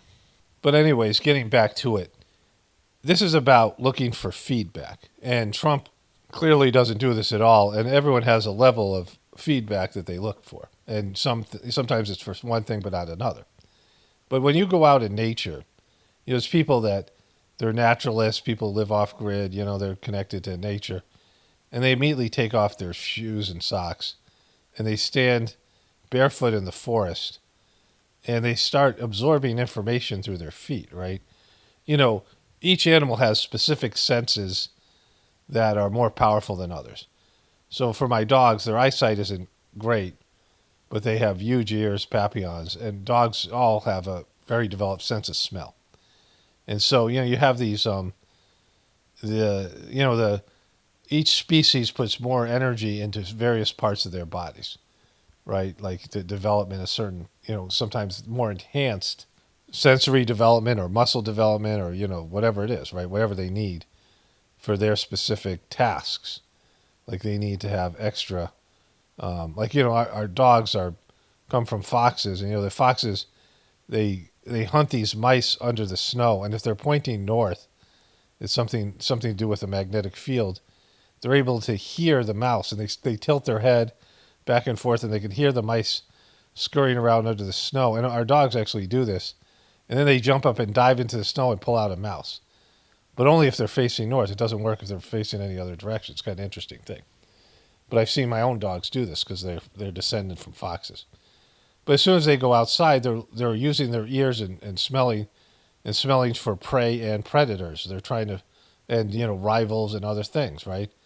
And they smell other dogs. We have coyotes, and when I go out, I look I scan the perimeter to make sure there are no coyotes there, especially this time of year, from January till through April when there's breeding season.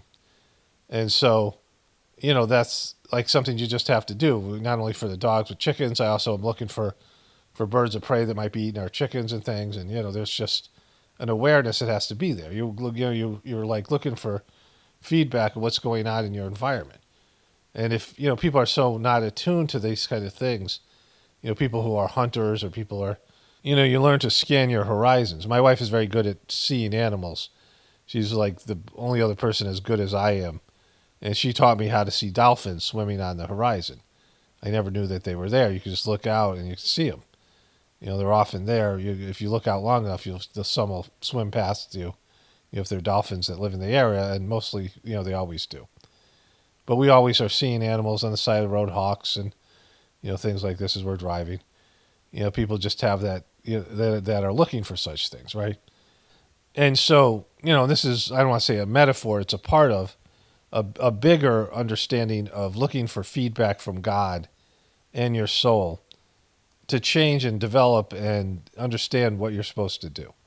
You're reading nature, you're reading, the natural world, you're reading life, you're reading other people, you're reading, circumstances and things that are happening to you, ordeals you're going through, and, what's this all about? What am I supposed to learn from this? What am I, why is this in my life? Why is God presenting me with this problem or this asset and things, right? What am I supposed to be doing with this, right? When my YouTube channel first took off and I needed to turn it into a business, so there was an understanding of, all right, how do I make this more financially, adequate, financially stable or whatever?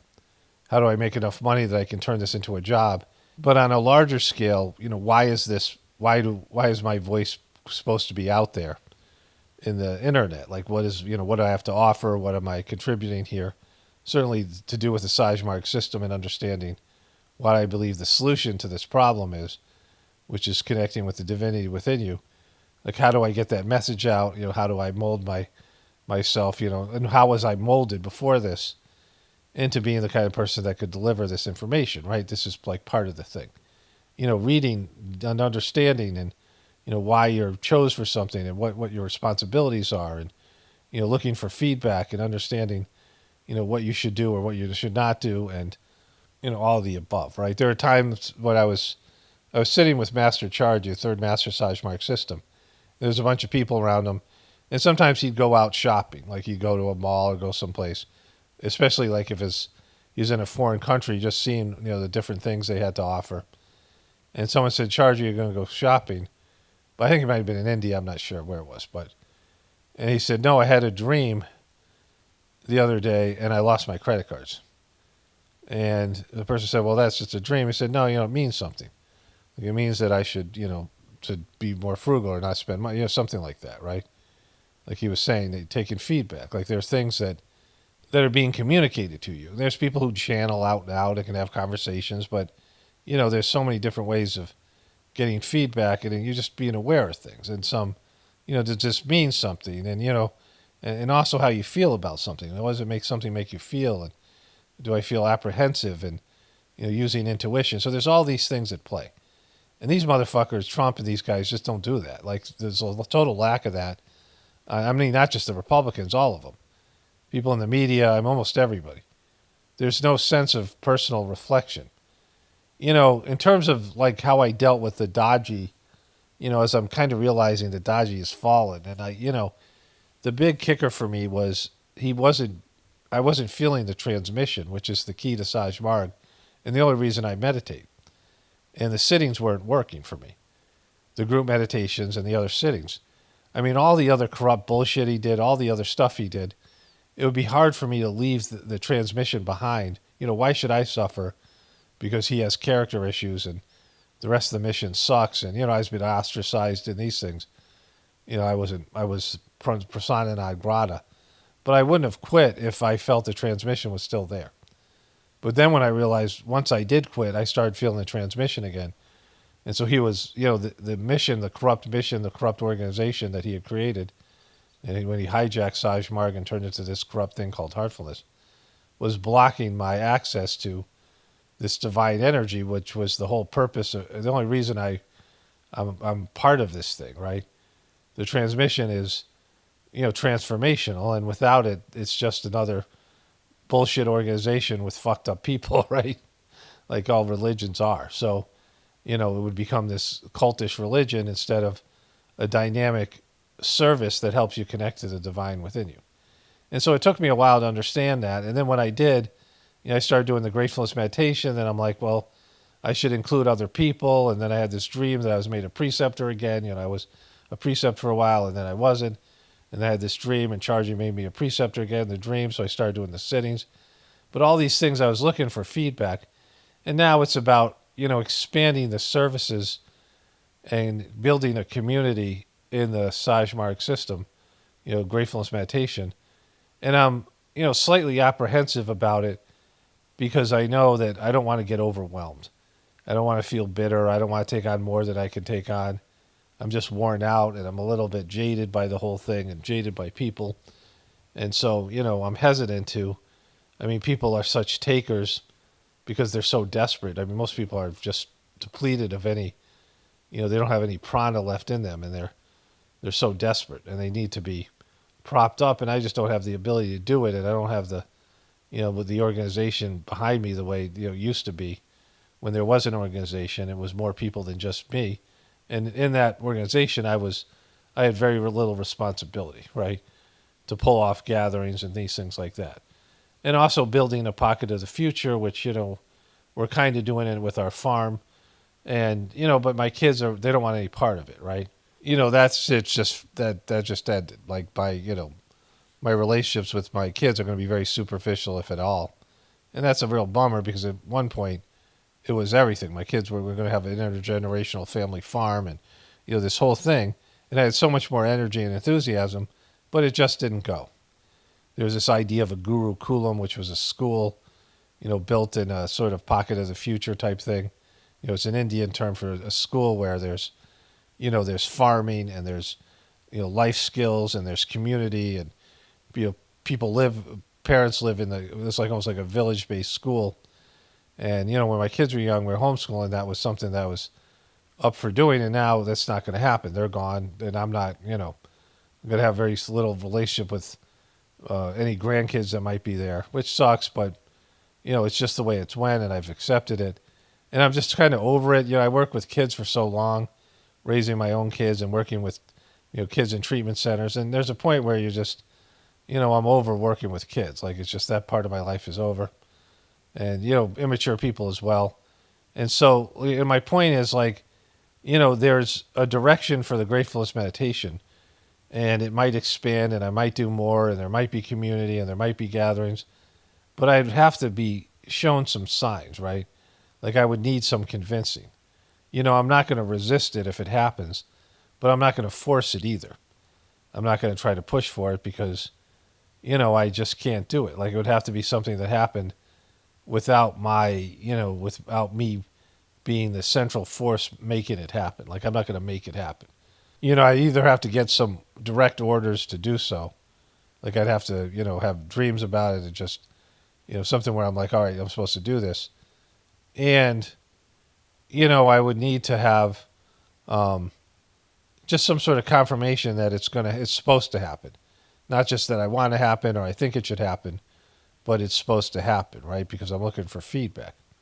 And I'm just a lot farther down the line of like letting things just unfold and letting the natural, whatever's supposed to happen, happen. When I left India, I was like, I'll never go back there again, probably. I was going to try to live there. I tried to live there. I tried to get 10-year visas, and they couldn't answer my question. Americans can get 10-year visas where you don't have to renew the visa for 10 years. And you just go and come and go out of the country and come back in anytime you want. It's a kind of an advantage for Americans because they want American business and American money. Not all countries could get that. And they also have 5-year visas that are similar. And I was tired of having to go through the visa process every 6 months. My kids wanted to stay in India for the most part, but they were kind of getting ready to come back to America. And then it was just time. Like I realized, all right, I could see we had to go back to America. It was time to go back. And it was important. And I'm glad we came back. And when I came back, I'm like, fuck if I ever go back there, right? I love India, but dislike it, and it's hard, and the trips, and I just never thought we were going to go back. But then there was this big gathering, the Heartfulness, before I knew Daji was corrupt. And my wife had never been there, and, I was hoping she'd have a good experience. And I just felt like we should go. It was in my heart, like, we're going. Like, I knew we were supposed to go. And we went, because it was supposed to happen, right? But when we got there was this guy named Diaper Baba, who was Baba Ramdev, who was a fake guru who owns this company called Patanjali. Patanjali was the father of modern yoga, and Babaji, the second master of Sajmarg system, was Patanjali in a past life. And Patanjali is this billion-dollar business this guy owns, and he does yoga, like Hatha yoga, the postures. And he was doing this belly dancing, and it was weird as fuck. And it was on a big screen, like this giant TV screen. And the Europeans and Americans were like, what the fuck is going on, right? And there was just all these signs of weirdness and, changes that Daji was bringing in that were for the worse. And it was really helpful for me to understand that the Sajmarg system under Daji had shit the bed. And he was, whatever, he was corrupted or fallen or whatever it was, right? But, it was, like I said, a trip that I didn't want to take, and I wasn't even open to it until I'm like, yeah, this is going to happen. They were inaugurating this big giant ashram with the world's biggest meditation hall, and it was on the 75th anniversary of some of the mission of the Sajmarg system. But it ended up showing me that this system was, everything had changed for the worse, right? And it was important information and feedback. And like I said, I was meant to go. And now I doubt I'll ever go back. I don't know why I would, because there's no reason for it. But whether I want to go back or not, if I'm ordered to go back, I would have to, right? It's just one of those things, which again, that's not going to happen, but I'm just giving the example.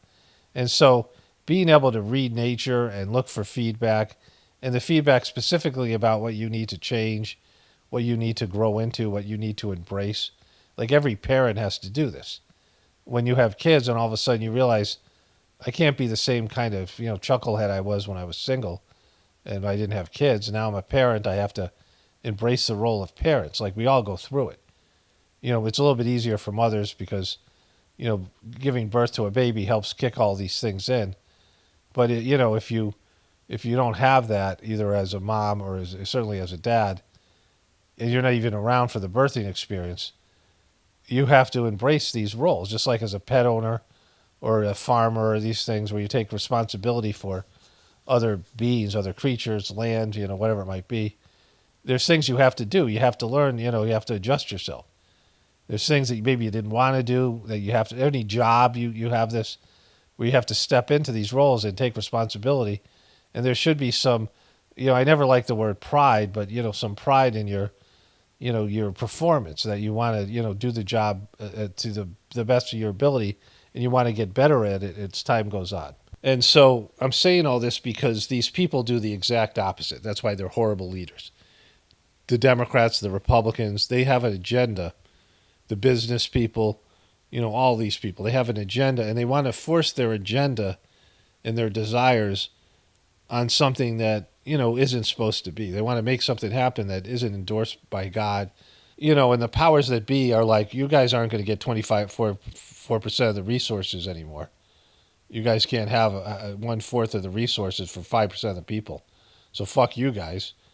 You can't do that anymore. So you tell your people fucking, some way let them know they ain't going to live this life anymore, right? Like 25% of the resources isn't going to be in America, right? And the divine forces are saying, yeah, you guys aren't going to wreck the world anymore and go away from you just do more and more damage, more than anything else on a spiritual level. So the system's done. It's gone in the wrong direction. All these protocols and all these, contingencies are kicking in to reverse this, grossness, this stuff I talked about in the beginning of this video, the first voiceover in this video, the introductory voiceover. Like you make a wrong decision and then a correction is in place, like I said earlier. And all those things are kicking in and they refuse to see them. And so they think, Trump thinks he's making America great again or whatever the fuck he thinks he's doing. He thinks he's scamming, flamming, being a grifter, whatever, their motivation, whatever these people think and all these people that work for him. But ultimately, they're being used, their incompetence, their inability to read the room and read the situation and look for feedback and understand what's going on here. And all the other people who are out there who just refuse to see that this is the end of the system they're 100% depend on. Every one of us is being used for the end of this system, collectively and individually. And, that's what's at stake here. That's what's happening. Because they're not willing to tell the truth, right, and to themselves or look for the truth. One of the things here, I have very little in terms of, it's a very, I'm able to wake up every morning and talk about whatever I want to talk about.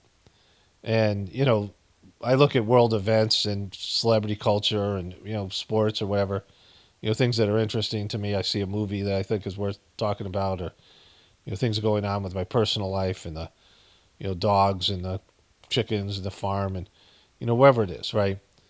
But one thing that I'm very sure about is, that, again, it's not like I don't have an editor, I don't have somebody, telling me what to say or what not to say or what what my purpose is.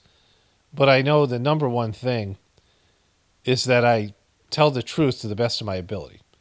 That whatever I say, I think is the truth. I believe it's the truth, right? At least as far as I can tell. I might not get it 100% accurately or, there's some mistakes and things. But that's paramount to do this job. That's my role as a truth teller, right? And that means that I'm not worried about hurting people's feelings or, them destabilizing their beliefs or unsettling whatever's going on with them because they can't hear what I see, what I see to be the truth, right?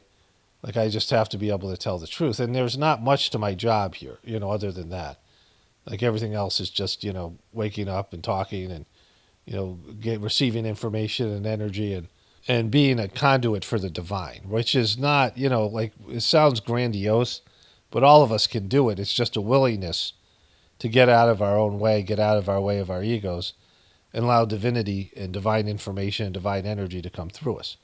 And the Sajmark system and meditation hones those abilities and cultivates this within you because it's part of what you do as a practitioner of the system, that you receive this energy so you can help spread the energy, the divine energy, the utilization of the divine energy for the transformation of man, this transmission, this energy that's there, that once received, it wakes something up in somebody's internal world, and it nurtures their depleted prana, their love energy that has been drained from a very hostile world, where the bank of love that every person's born with is drained, and they just are bankrupt of any love and creative energy because they're just worn down and their ass has been kicked by life. And so this energy fills the coffers of the divine, love that everyone craves and needs to exist. And it opens up like a back door, so to speak, so this energy can flow through you, which is a part of the system. And it's part of what I do here because I'm willing to be a part of that, right? It's like anything else, it's a spectrum of how much I'm committed to do it, how developed I am, how, my internal system is where I am in my spiritual approach to God and my spiritual condition and the cleanliness of the spiritual condition and the proximity or approach to God, and then the various spiritual points and things that are open and charged to enhance this ability. But even doing it a little bit, like no matter what one's capacity is to do this, if there's a willingness to do it, God will use you as like an antenna or as like a relay station, so you can facilitate this connection, right? And I believe that this is the future for humanity if we have one. But people have to embrace this, and to do that, they have to get rid of their egotistical desires and their wrongful, always trying to force their desires on the world, always trying to extract something that their ego desires from the world that isn't, what they should be doing, that isn't aligned with their soul's path, isn't congruent to their work, isn't a part of their destiny, right? That's just something that they're coveting, something that's actually bad for them.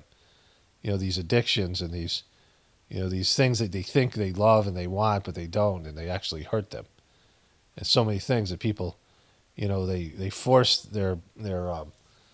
they force the world to give them something that's bad for them, instead of just allow. And it's like letting the game come to you, as a sports analogy or term that is used. Understand reading what's supposed to be done and doing what you're supposed to be, waiting for instructions, waiting for God to show you a sign, and then doing what you're supposed to do. And so that's so lacking in our leadership, because they have one fucking thing that they're supposed to do, and that's destroy what's left of this fucking system. I've said it over and over again, and you can see it playing out right in front of you. They don't have any other role, or there's no other destiny for them. They're supposed to fuck shit up, right?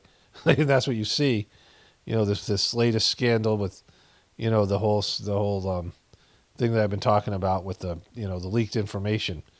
But that's all they're ever going to do. They're screw ups. And the stuff with Pete Hegseth, these guys, Trump, what you find out about them when they're fucked up things that they're doing, they're screwing up things that they're doing. What I found out about Dodgy, this clown who runs the Heartfulness, the Heartfulness organization now. It's always only a percentage of the other shit they're doing that's bad. Like any criminal that's caught, unless a criminal goes on I'm going to clear my conscience and confess to everything. Once in a while they have these mass murders that starts saying, they killed 20 other people, and they give grave sites and details, and the cops are able to close all these cases. And they're grateful for this, because it's just, these things are just, it's to their benefit. But most criminals, they might spend time in jail, they might get caught, but it's only 10% of their total crimes that they did that nobody ever hears about. But of course, they get punished for all the crimes on a spiritual level, like everybody else does. And so, what we know about Trump and Hegseth, or we know about Biden and his people, it's always much worse for the people around and see it all, right? Know where all the bodies are buried. And, so as bad as it looks right now, we're only seeing the tip of the iceberg. I'm not talking about just with Trump. I'm talking about with everything on a global basis. The depravity and the breakdown of civilization that is so present as we turn on the internet and see what the fuck's going on, and it's all mostly bad news. It's only, a fraction of what's there to be seen. And everyone should be aware of this, because that's, part of the reason that the system's collapsing, because as bad as it might seem, it's much, much worse. Anyways, let me wrap this one up here. Only spirituality will save this world. It's Paul Romano, definitely pointing for the Apocalaughs and the Ascension. Everyone have a blessed day and be grateful.